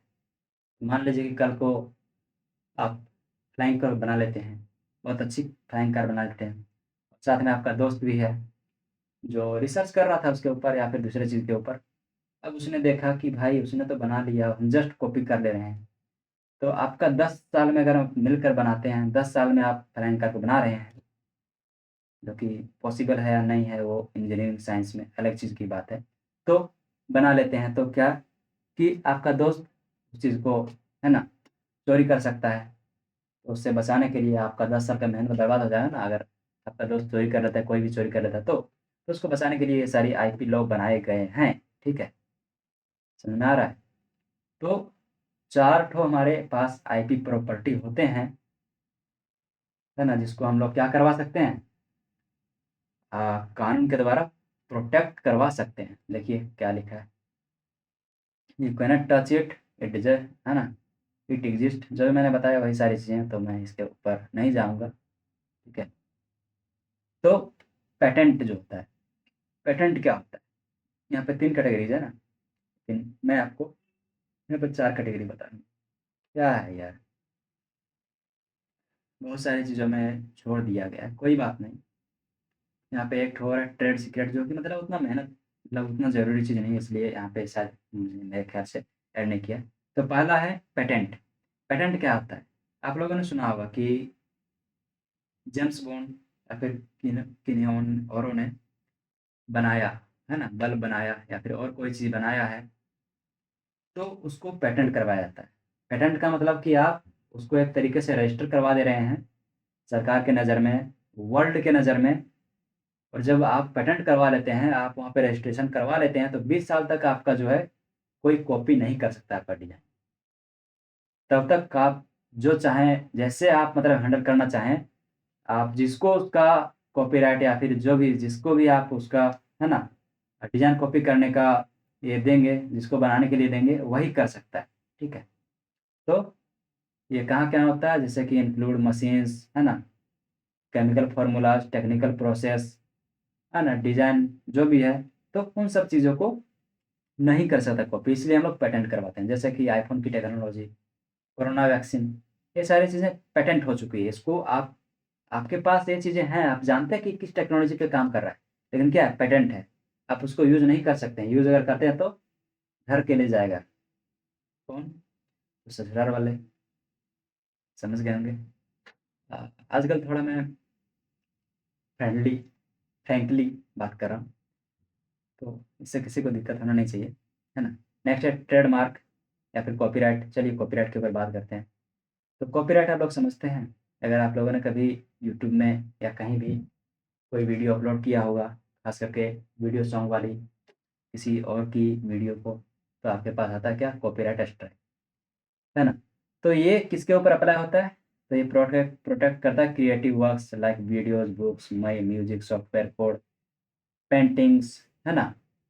तो इन सब चीज़ को आपको रजिस्टर करने की तो ज़रूरत नहीं है, लेकिन अगर आप कहीं भी एक बार अपलोड करते हैं, ख़ास करके अधिकतर जो है ना इस रूल को फ़ॉलो कर रहे हैं, ख़ास करके कह सकते हैं यूट्यूब, इंस्टा, फेसबुक, जो ये सब है ना, यहाँ पे आप कह सकते हैं क्या, जो भी यहाँ पे हमारे पास सोशल मीडिया प्लेटफ़ॉर्म है या और कोई तरीके की है, तो वहाँ पे अप्लाई अगर आप अपलोड करते तो वो कॉपीराइट आपका ऑटोमैटिकली वहाँ पे ऑन हो जाता है। ये आपका प्रोडक्ट है, समझ में आ गया? तो यहाँ पर आप कॉपीराइट कर सकते हैं। फिर है यहाँ पे कि ट्रेडमार्क। ट्रेडमार्क क्या होता है? तो ट्रेडमार्क होता है आपका ब्रांड का आइडेंटिटी, आइडेंटिटी होता है। क्या होता है? आइडेंटिटी होता है। ये क्या करता है? Product your brand identity include logo, brand name, slogan, colours, है ना? यहाँ तक कि आप उसका कलर भी यूज़ नहीं कर सकते हैं।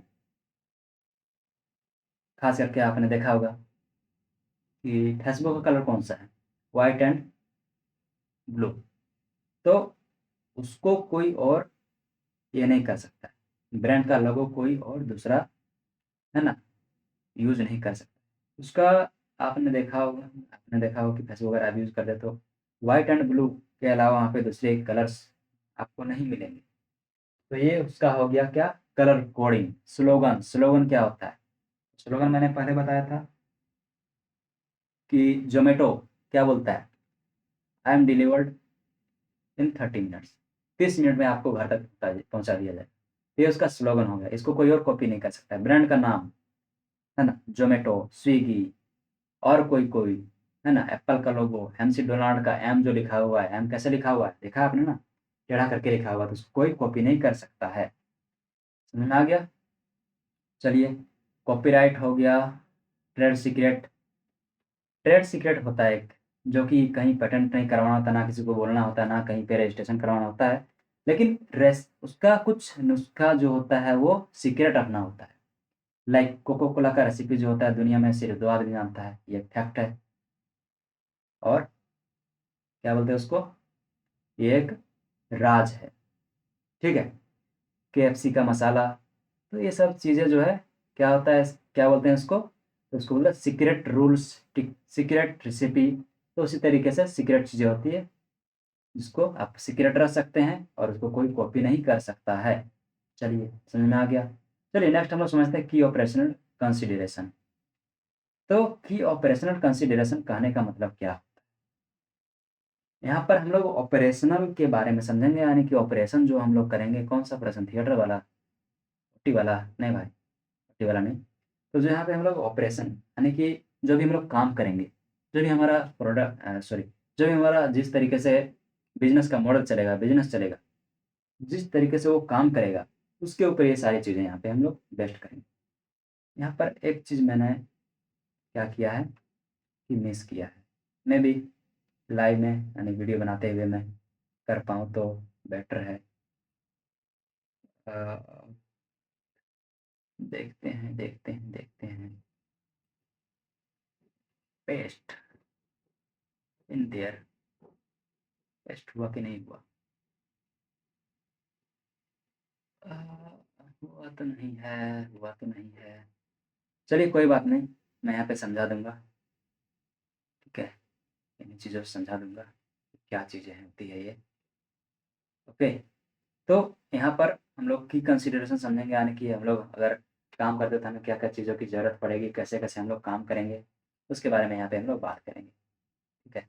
की operational consideration mean specific choices on how to want to work, what to do, है ना? What are used, who you hire, किसको हायर करेंगे, कौन-सा मटेरियल यूज़ करेंगे, मटेरियल के लिए आप किसको यूज़ करें, किसको हायर करेंगे, है ना? ताकि आपका बिज़नेस जो है वो आसानी से क्लियरली आपका बिज़नेस स्मूथली रन कर सके, है ना?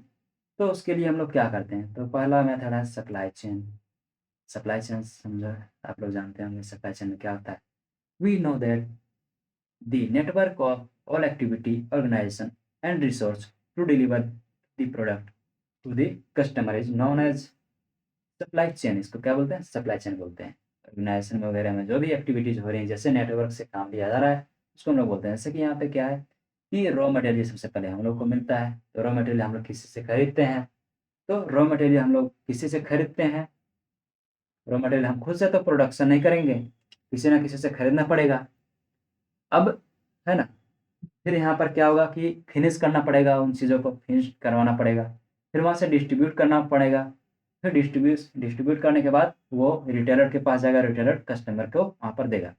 तो इस चीज़ में आप अपना बिज़नेस किसी भी क्षेत्र में खोल सकते हैं, जैसे कि रॉ मटेरियल प्रोडक्शन, या फिर फिनिशिंग में कर दीजिए, डिस्ट्रीब्यूशन में कर लीजिए, या फिर कस्टमर्स कस्टमर तो कस्टमर ही रहेगा, तो कस्टमर में कर लीजिए, या फिर आप किसमें कर लीजिए, या फिर आप कर लीजिए 1 मिनट, तो या फिर आप कर लीजिए जो ये दोनों के बीच में जो रहेगा, कौन रहेगा दोनों के बीच में? दोनों के बीच में रहेगा दुकानदार, इसको बोलते हैं होलसेलर। डिस्ट्रीब्यूशन करने के बाद किसके पास जाएगा? रिटेलर के पास जाएगा, जो कि रिटेल चीज़ों को बेचेगा। तो रिटेलर के पास जाएगा, रिटेलर वहाँ पे सामान बेचेगा, तो वहाँ पर भी आप काम कर सकते हैं। तो ये हो गया आपका सप्लाई चेन, यानी कि कैसे काम करेगा। मान लेते हैं कि हम यहाँ पर रहेंगे, कौन से पोज़ीशन पे रहेंगे, हमारा जो बिज़नेस चलेगा वो चलेगा फिनिशिंग, है ना? तो रॉ मटेरियल आपको लेना पड़ेगा, फिनिशिंग करना पड़ेगा, तो ये सारी चीज़ें आपको एस्टेब्लिश करनी है, कैसे करनी है, इसके बारे में आपको जानना पड़ेगा। चलिए मान लीजिए कि प्रोडक्शन में आप काम कर रहे हैं, तो प्रोडक्शन कैसे करेंगे, है ना? सर्विस कैसे देंगे, इसके बारे में यहाँ पे काम हो, यहाँ पे हम लोग समझते हैं, ठीक है? फिर यहाँ पर चेन मैनेजमेंट समझ गए, है ना? इसमें से क्या होता है, अगर चेन मैनेजमेंट आप यहाँ पे सप्लाई चेन यूज़ करते हैं, तो उसमें से क्या होता है कि रिस्क जो होता है वो कम हो जाता है, क्योंकि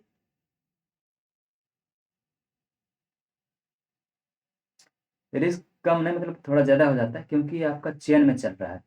चेन में चल रहा है तो क्या होगा कि अगर कोई एक व्यक्ति यहाँ पे आपका हट जाता है, कोई एक यहाँ पे चीज़ें आपको नहीं मिलती है, तो सारा का सारा चेन जो है ये पूरा बर्बाद हो जाएगा। क्या हो जाएगा? पूरा का पूरा यहाँ पर जो है ना, यहाँ पे पूरा का पूरा सप्लाई चेन जो है वो बर्बाद हो जाएगा। ठीक है? समझ में आ गया? फिर आगे है प्रोडक्शन एंड सर्विस, जो कि किसमें आता है? जो कि टेक्नोलॉजी एंड टूल्स में आता है। तो हम लोग कैसे वहाँ पे काम करेंगे, उसके बारे में ये डिनोट करता है। ठीक है? फिर लोकेशन वगैरह चीज़ें यहाँ पे देखनी पड़ती है, यदि कि ऑपरेशनल में आती है, लेकिन इसे हम अलग चीज़ों के हिसाब से इसे हम नहीं लेते। ठीक है? फिर लीगल एंड रेगुलेटरी के लिए आपको देखना पड़ेगा कि हम लोग कैसे लाइसेंस वगैरह लेना है, लेबर लॉ वगैरह को फॉलो करना है, सेफ्टी वगैरह फॉलो करना है, और अगर वो करना है तो कैसे किन व्यक्तियों को यहाँ पे हायर करना पड़ेगा। ठीक है? टेक्नोलॉजी एंड टूल्स वगैरह यहाँ पे चीज़ें आपको देनी देखनी पड़ेंगी, कौन-कौन सी टेक्नोलॉजी यूज़ करेंगे ताकि हमारा जो भी है प्रोडक्शन अच्छे बेहतर तरीके से हो सके, सर्विस जो है वो मैं अच्छे तरीके से हम दे सकते हैं, कौन-कौन सा टूल हमें यूज़ करना चाहिए, कस्टमर के साथ रिलेशनशिप कैसा होना चाहिए। ठीक है? सॉफ्टवेयर बिलिंग सॉफ्टवेयर वगैरह क्या होना चाहिए, पेमेंट गेटवे वगैरह क्या होना चाहिए, किस तरीके से करना चाहिए। तो ये सारी चीज़ें हम लोग यहाँ पर करते हैं, सेफ्टी, सिक्योरिटी, है ना? तो वो सारी चीज़ें यहाँ पे हम लोग करते हैं की ऑपरेशनल में। ठीक है? Production is a making process. चलिए समझ में आ गया। अ, उसके बाद क्वालिटी कंट्रोल है, क्यूसी। क्यूसी हमारे है ना बिज़नेस में किस तरीके से काम करता है? तो क्यूसी काम करता है हमारे बिज़नेस में पुलिस ऑफिसर की तरह, है ना? वो चेक करता है क्यूसी अधिकतर प्रोडक्ट में आप लोगों ने देखा होगा कि इस तरीके से क्यूसी का लोगो लगा हुआ होता है गोल करके। इसका मतलब कि उसने क्यूसी है ना क्वालिटी कंट्रोल जो है चेक किया गया लास्ट में, यानी कि क्वालिटी अच्छी क्वालिटी है, मस्त क्वालिटी है ना? वो जो कंपनी है वो इसके ऊपर दावा कर रही है, ठीक है?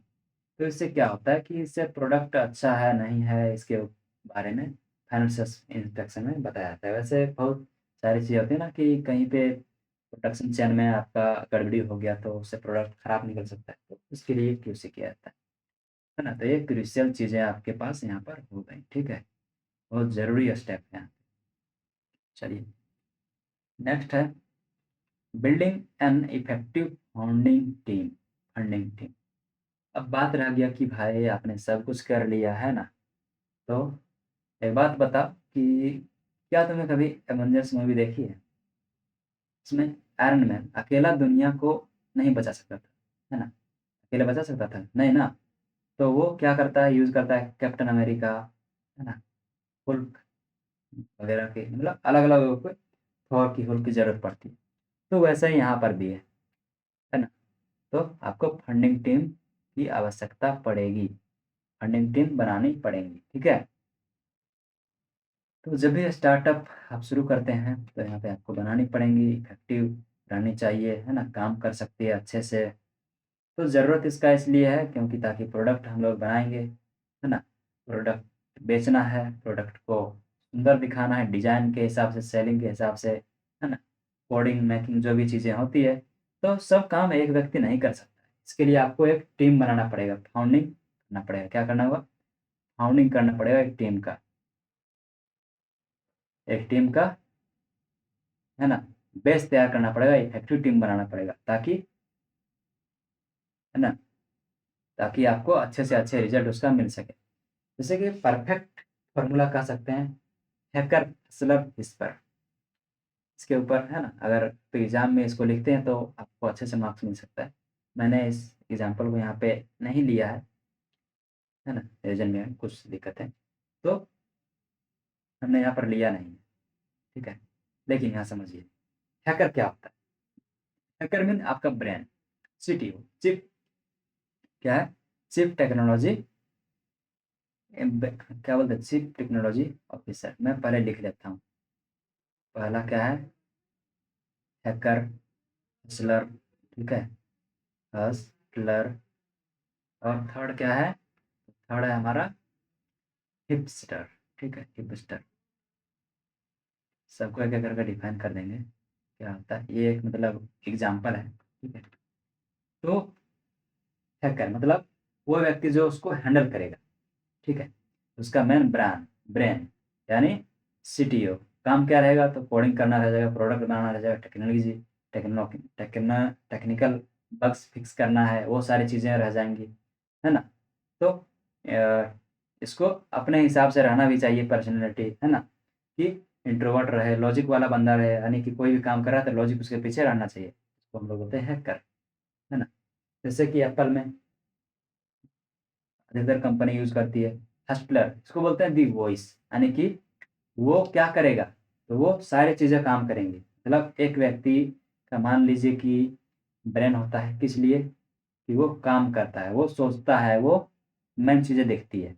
मुँह है बोलने के लिए, है ना? और एक होता है आर्टिस्ट, ये आर्ट हाथ से हम लोग क्या करेंगे? अच्छे से चीज़ें डिज़ाइन करेंगे। वही हो गया यहाँ पर भी हैकर, हसलर और हिस्पर। ठीक है? हैकर, हसलर और हिस्पर।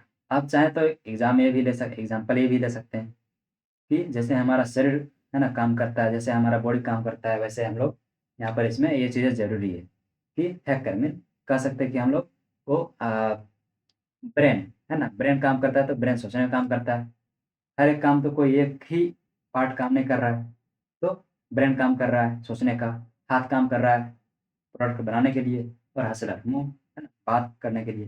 तो वैसी चीज़ें यहाँ पर भी होती है। तो हसलर कह सकते हैं, रोल दे दीजिए उसको, मान लीजिए सीईओ का दे दीजिए, चीफ एग्जीक्यूटिव ऑफिसर। काम क्या दीजिए उनको? तो इन्वेस्टर से पैसा लेना है, मार्केटिंग करना है, कस्टमर से बात करना है ना? तो इससे एक्सट्रोवर्ट रहना चाहिए, यानी कि बोलने में बिल्कुल फ्लुएंसी। ऐसा नहीं कि बोल रहा है कस्टमर कि सर ये प्रोडक्ट मुझे पसंद नहीं आया, तो वो बोल के चला गया कि ठीक है, तो इसको बोलते हैं इंट्रोवर्ट। लेकिन यही बोलेगा कि ठीक है, आपको कहाँ पर दिक्कतें आई, क्या दिक्कतें आई, सारी चीज़ें मुझे बताइए। और कन्विंस करना चाहेगा कि वो हमारे प्रोडक्ट का रेटिंग कम ना करे, और हम, है ना, उससे अच्छे से अच्छे सर्विस प्रोवाइड करवा सकें। जैसे कहते हैं इंट्रोवर्ट और एक्सट्रोवर्ट किसको बोलते हैं पता है ना? कोई बहुत ज़्यादा बोलता है, कोई बहुत कम बोलता है। जैसे कि मैं इंट्रोवर्ट हूँ, चाहे मैं यहाँ दिख रहा हूँ एक्सट्रोवर्ट, लेकिन रियल लाइफ में ऐसा नहीं। तो ऐसा होता है। ठीक है? फिर हिस्सा दे दीजिए किसी को। हिस्सा मतलब कि उसका काम क्या रहेगा? काम रहेगा उसका कि एक्सपीरियंस देखना है, जो भी लोगों के पास, है ना, फीडबैक कई है उसको देखना है, और उसके हिसाब से काम करना है। तो ये चीज़ें ज़रूरी है। क्यों ज़रूरी है ना? ये चीज़ें ज़रूरी है ताकि एक कंपनी को बहुत अच्छे तरीके से हम लोग ग्रो करवा सकें, बना सकें, और हर व्यक्ति, है ना, कम से कम उसके ऊपर लोड रहे, और उसके पास जो कह सकते हैं जो उसके पास अच्छी क्वालिटी है ना, वो उसे दे सकें, वो उस पर काम कर सके। इसके लिए हम लोग इस चीज़ को करते हैं। ठीक है, समझ में आ गया। अब बात करेंगे हम लोग कि क्या क्वालिटी होनी चाहिए एक अच्छी। अगर हम टीम बनाते हैं, अच्छा टीम बनाते हैं, गुड टीम बनाते हैं, तो हमारे पास क्वालिटी क्या होनी चाहिए? क्वालिटी होनी चाहिए ना, ऐसा नहीं कि कोई भी डाल दो। तो दोस्त को अगर मान लीजिए आप पार्टनर बनाना चाहते हैं, दोस्त को टीम में लेना चाहते हैं, तो ले सकते हैं, लेकिन कैसे ले सकते हैं? कॉम्प्लीमेंट्री स्किल होनी चाहिए। कॉम्प्लीमेंट्री स्किल होनी चाहिए। क्यों होनी चाहिए? मान लेते हैं कि आज हम ले लेते हैं किसी को, ठीक है, उसके पास स्किल नहीं है। क्या है? उसके पास स्किल नहीं है। तो आज तो हम ले लिए, ठीक है। अब आगे चलकर हम ज़्यादा मेहनत करेंगे, मेरे पास स्किल है, मेरा दोस्त उसके पास स्किल नहीं है। तो उसको अगर हम लेकर चलते हैं, तो क्या होगा कि आज नहीं तो कल, कभी ना कभी दिक्कतें आएँगी। क्यों? क्योंकि वो काम नहीं कर रहा है, या फिर वो हमारे इतना काम नहीं कर रहा है, तो उसको शेयर भी उतना नहीं देंगे। तो उस कारण से दोनों के बीच लड़ाई हो सकती है कभी ना कभी। तो इसलिए ज़रूरी है। कॉम्प्लीमेंट्री स्किल में एक और चीज़ यहाँ पर आती है, यहाँ पर कि अगर आप किसी को लेते हैं तो दोनों में सेम क्वालिटी नहीं होना चाहिए। ऐसा नहीं कि आप सिविल के हैं तो सिविल का ही आपका फ्रेंड है जो कि आपके साथ काम कर रहा है। क्यों? क्योंकि दोनों के पास एक ही स्किल है, और अगर एक ही स्किल है तो दोनों एक ही काम करना चाहेंगे, अदर काम क्यों करना चाहेंगे? तो यहाँ पर ज़रूरत क्या है? यहाँ पर ज़रूरत है अलग-अलग, है ना? अलग-अलग व्यक्ति रहे और अलग-अलग काम करे। तो इसलिए यहाँ पर हम लोग कॉम्प्लीमेंट्री स्किल यहाँ पर लेते हैं, ठीक है? नेक्स्ट है रोल्स, रिस्पॉन्सिबिलिटी। तो ये सब चीज़ें होनी चाहिए। रिस्पॉन्सिबिलिटी मतलब ट्रस्ट कह सकते हैं, कि दोनों के ऊपर ट्रस्ट रहना चाहिए, तभी आप कर पाइएगा। अच्छा हाँ, कॉम्प्लीमेंट्री स्किल में आपका एक और आता है कि शेयर्ड विज़न आना चाहिए। शेयर विज़न का मतलब क्या होता है कि दोनों का जो भी चीज़ है ना? दोनों एक ही चीज़ सोचेंगे, एक ही तरीके से सोचेंगे। ऐसा नहीं कि हम बोल रहे हैं कि मेरा जो कंपनी रहेगा, वो रेवेन्यू बेस्ड रहेगा, यानी कि हमें पैसा कमाने से मतलब है। चाहे मेरा कस्टमर कुछ भी करे, मेरा कस्टमर मर जाए, ऐसा नहीं करना चाहिए। मेरा कस्टमर का कुछ भी हो, तो वैसा नहीं होना चाहिए, ठीक है? हाँ, और आप चाहते हैं कि आपका कंपनी में ज़्यादा पैसा कमाए और वो चाहता है कि कंपनी बड़ा हो, ठीक है? कंपनी बड़ा हो, बड़ा होगा, वो मेरा मेन फ़ोकस है। तो ऐसा विज़न दोनों का सेम होना चाहिए कॉम्प्लीमेंट्री में। ट्रस्ट भी, भरोसा भी अच्छे होने चाहिए। ये नहीं कि भाई आए, है ना? 1 साल में देखें कि भाई अच्छे नहीं लग रहा है, बीच में ट्रस्टे तोड़ के चल गए। मैंने देखा है अपने घर के पास ही, बना था कंपनी पार्टनरशिप में। पता चल रहा है कि 1 साल काम किया, अब 1 साल के बाद, वैसे मेरा दोस्त ही था वो, तो 1 साल के बाद पता चल रहा है कि दोनों में ट्रस्ट ही नहीं है। ये बोल दे रहा है कि मैं, है ना, अपना दूसरा काम कर रहा हूँ, तुम यहाँ पे दुकान पे बैठते हो, तो तुम यहाँ पे चोरी करते हो। दूसरा पार्टनर है वो, उसके ऊपर थोप रहा है ज़िम्मेदारी कि तुम यहाँ पे रहते नहीं हो, मुझे ज़्यादा चाहिए। तो इन सब चीज़ों में आपका दिक्कत हो सकता है, इसलिए ट्रस्ट वगैरह भी बनना ज़रूरी होना चाहिए। फिर कुछ कॉमन मिस्टेक नहीं करना चाहिए, है ना? कुछ कॉमन मिस्टेक नहीं करना चाहिए, रोल्स लेना चाहिए। रोल्स के लिए मैंने बताया कॉम्प्लीमेंट्री स्किल के अंदर आता है कि रोल्स आप लोगों को अलग-अलग होने चाहिए। एक ही रोल्स अगर रहेगा तो दोनों में कॉन्फ्लिक्ट होगा, झगड़ा होगा, ठीक है? दोनों में क्या होगा? झगड़ा होगा। रिस्पॉन्सिबिलिटी भी लेनी चाहिए सबको एक-एक करके। तो चलिए समझते हैं, वैसे तो हम लोग समझ चुके हैं यहाँ पर रोल्स वगैरह। We have a team, you must divide into work clearly better result CEO CTO, जो कि मैंने पहले बताया एग्जाम्पल में, ठीक है? रिस्पॉन्सिबिलिटी में भी रहना चाहिए, है ना? यूनिट फाउंडर एग्रीमेंट, एग्रीमेंट आपको ज़रूरी है ताकि आप लोग क्या करेंगे कि जो भी चीज़ें हैं वो सही से कर पाएँ, ठीक है? वो डिवाइड इनटू ओनर शेयर, है ना? मेक सम डिसीजन प्रोटोकॉलर company, make some separation in the company, है ना?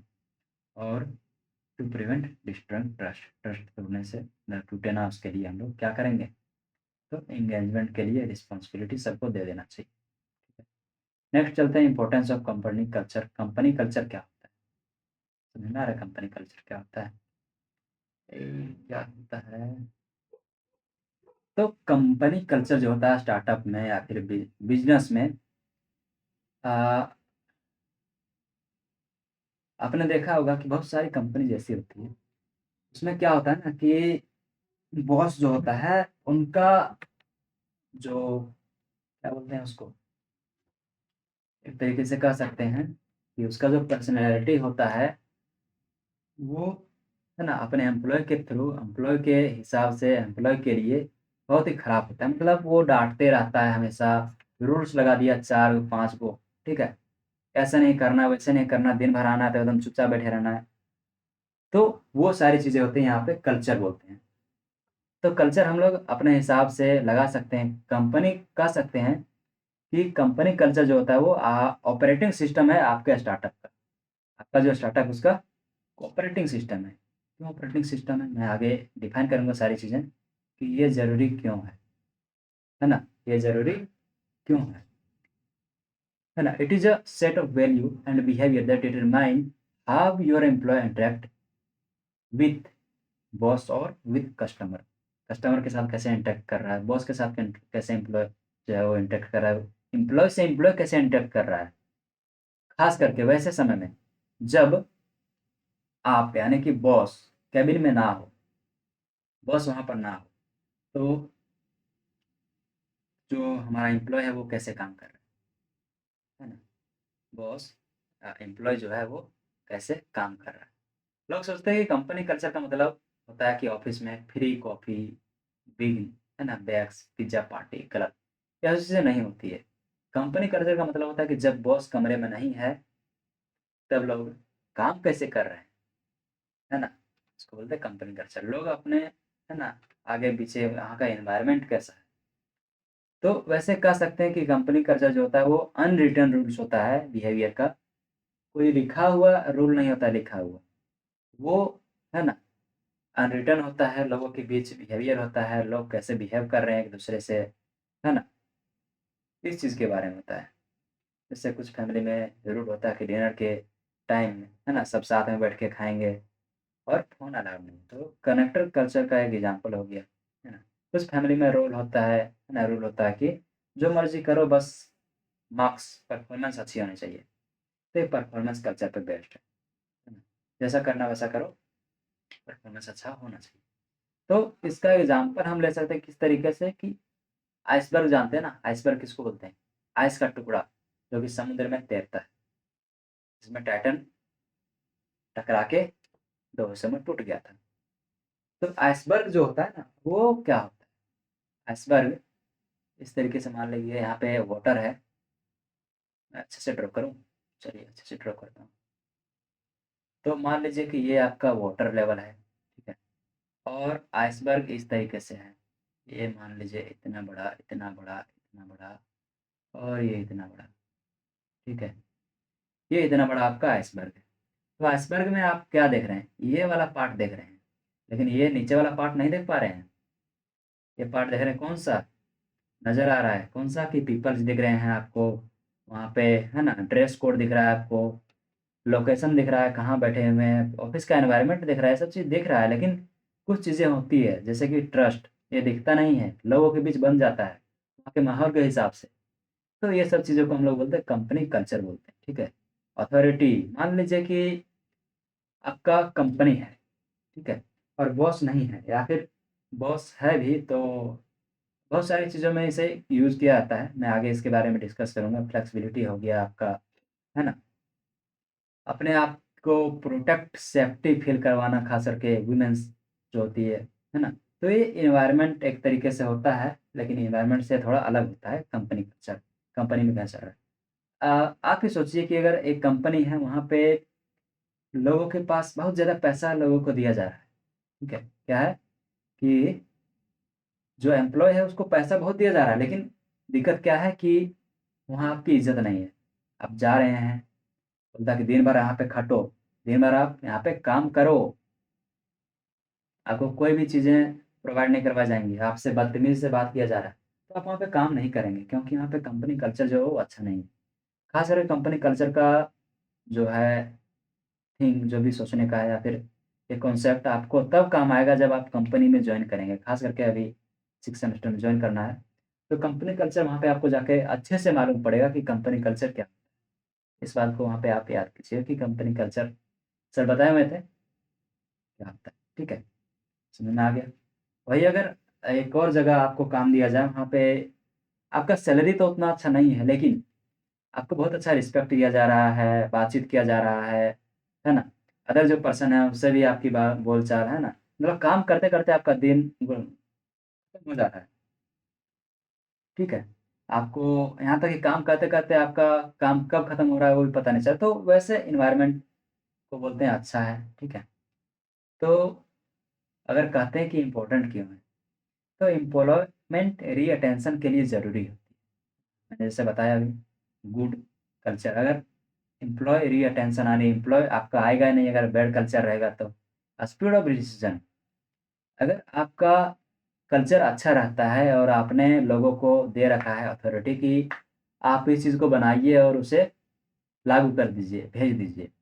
तो उसमें से क्या होता है कि मान लीजिए कि आप स्टार्टअप को फ़ास्ट का है ना, इससे फ़ास्ट हो जाता है। अगर आप ये अप्लाई करते हैं तो मान लीजिए गलती हो जाती है, तो क्या बोलिएगा आप कि कोई बात नहीं, फिक्स करो और आगे बढ़ो।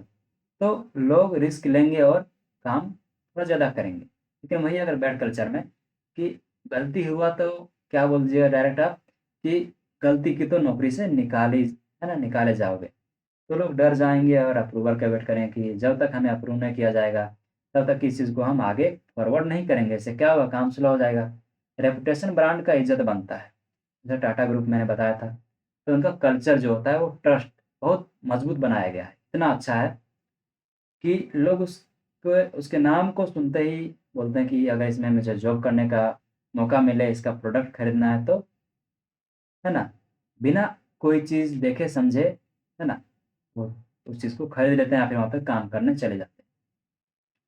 तो दोनों में मेन चीज़ें हैं, ठीक है? चलिए,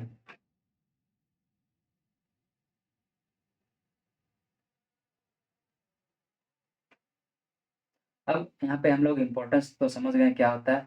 तो इससे क्या-क्या फ़ायदा होते हैं, है ना? Company culture is a life auto pilot decision, जो मैंने अभी बताया डिसीज़न मेकिंग वाले सिस्टम यहाँ पे हो जाएँगी। एक बार मैं रिपीट कर देता हूँ कि ताकि कोई पॉइंट छूट ना जाए, है ना? तो चलिए, it can build a strong relation between customer and company, और जो भी वहाँ पे काम कर रहे हैं, दोनों के बीच में रिलेशनशिप अच्छा बनाता है ना? New startup to brand convert करने के लिए बहुत ज़रूरी है ये सब चीज़ें, है ना?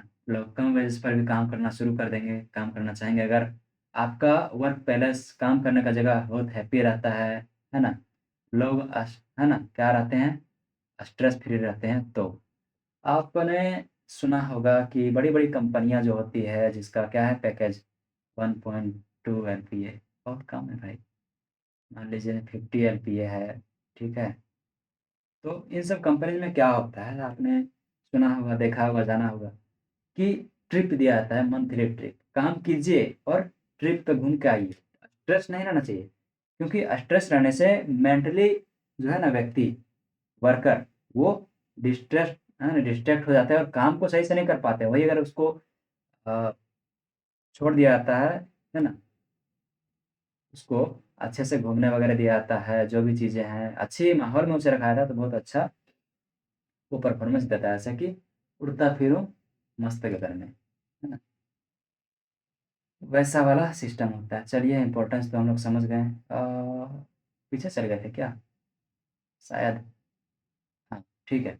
तो यहाँ तक हम लोग का चैप्टर कंप्लीट होता है और अगला नेक्स्ट लेक्चर 6 लेक्चर मेरे ख़्याल से कल टाइम अगर मिलता है तो ये भी खत्म ही कर देंगे, ठीक है? उसके बाद हम आएँगे इंडस्ट्रियल ऑटोमेशन पे, ठीक है? तो कैसा लग रहा है लेक्चर, वो सारी चीज़ें एक बार ज़रूर सोच के शेयर कीजिएगा। अगर मन हो तो, नहीं मन हो तो मैं कुछ नहीं करूँगा, ठीक है? ये आपका प्यार है, आपका सपोर्ट है। अगर आप करना चाहें लाइक, कमेंट वगैरह तो कीजिए और नहीं तो अच्छी बात है। चलिए, धन्यवाद, एंड करते हैं।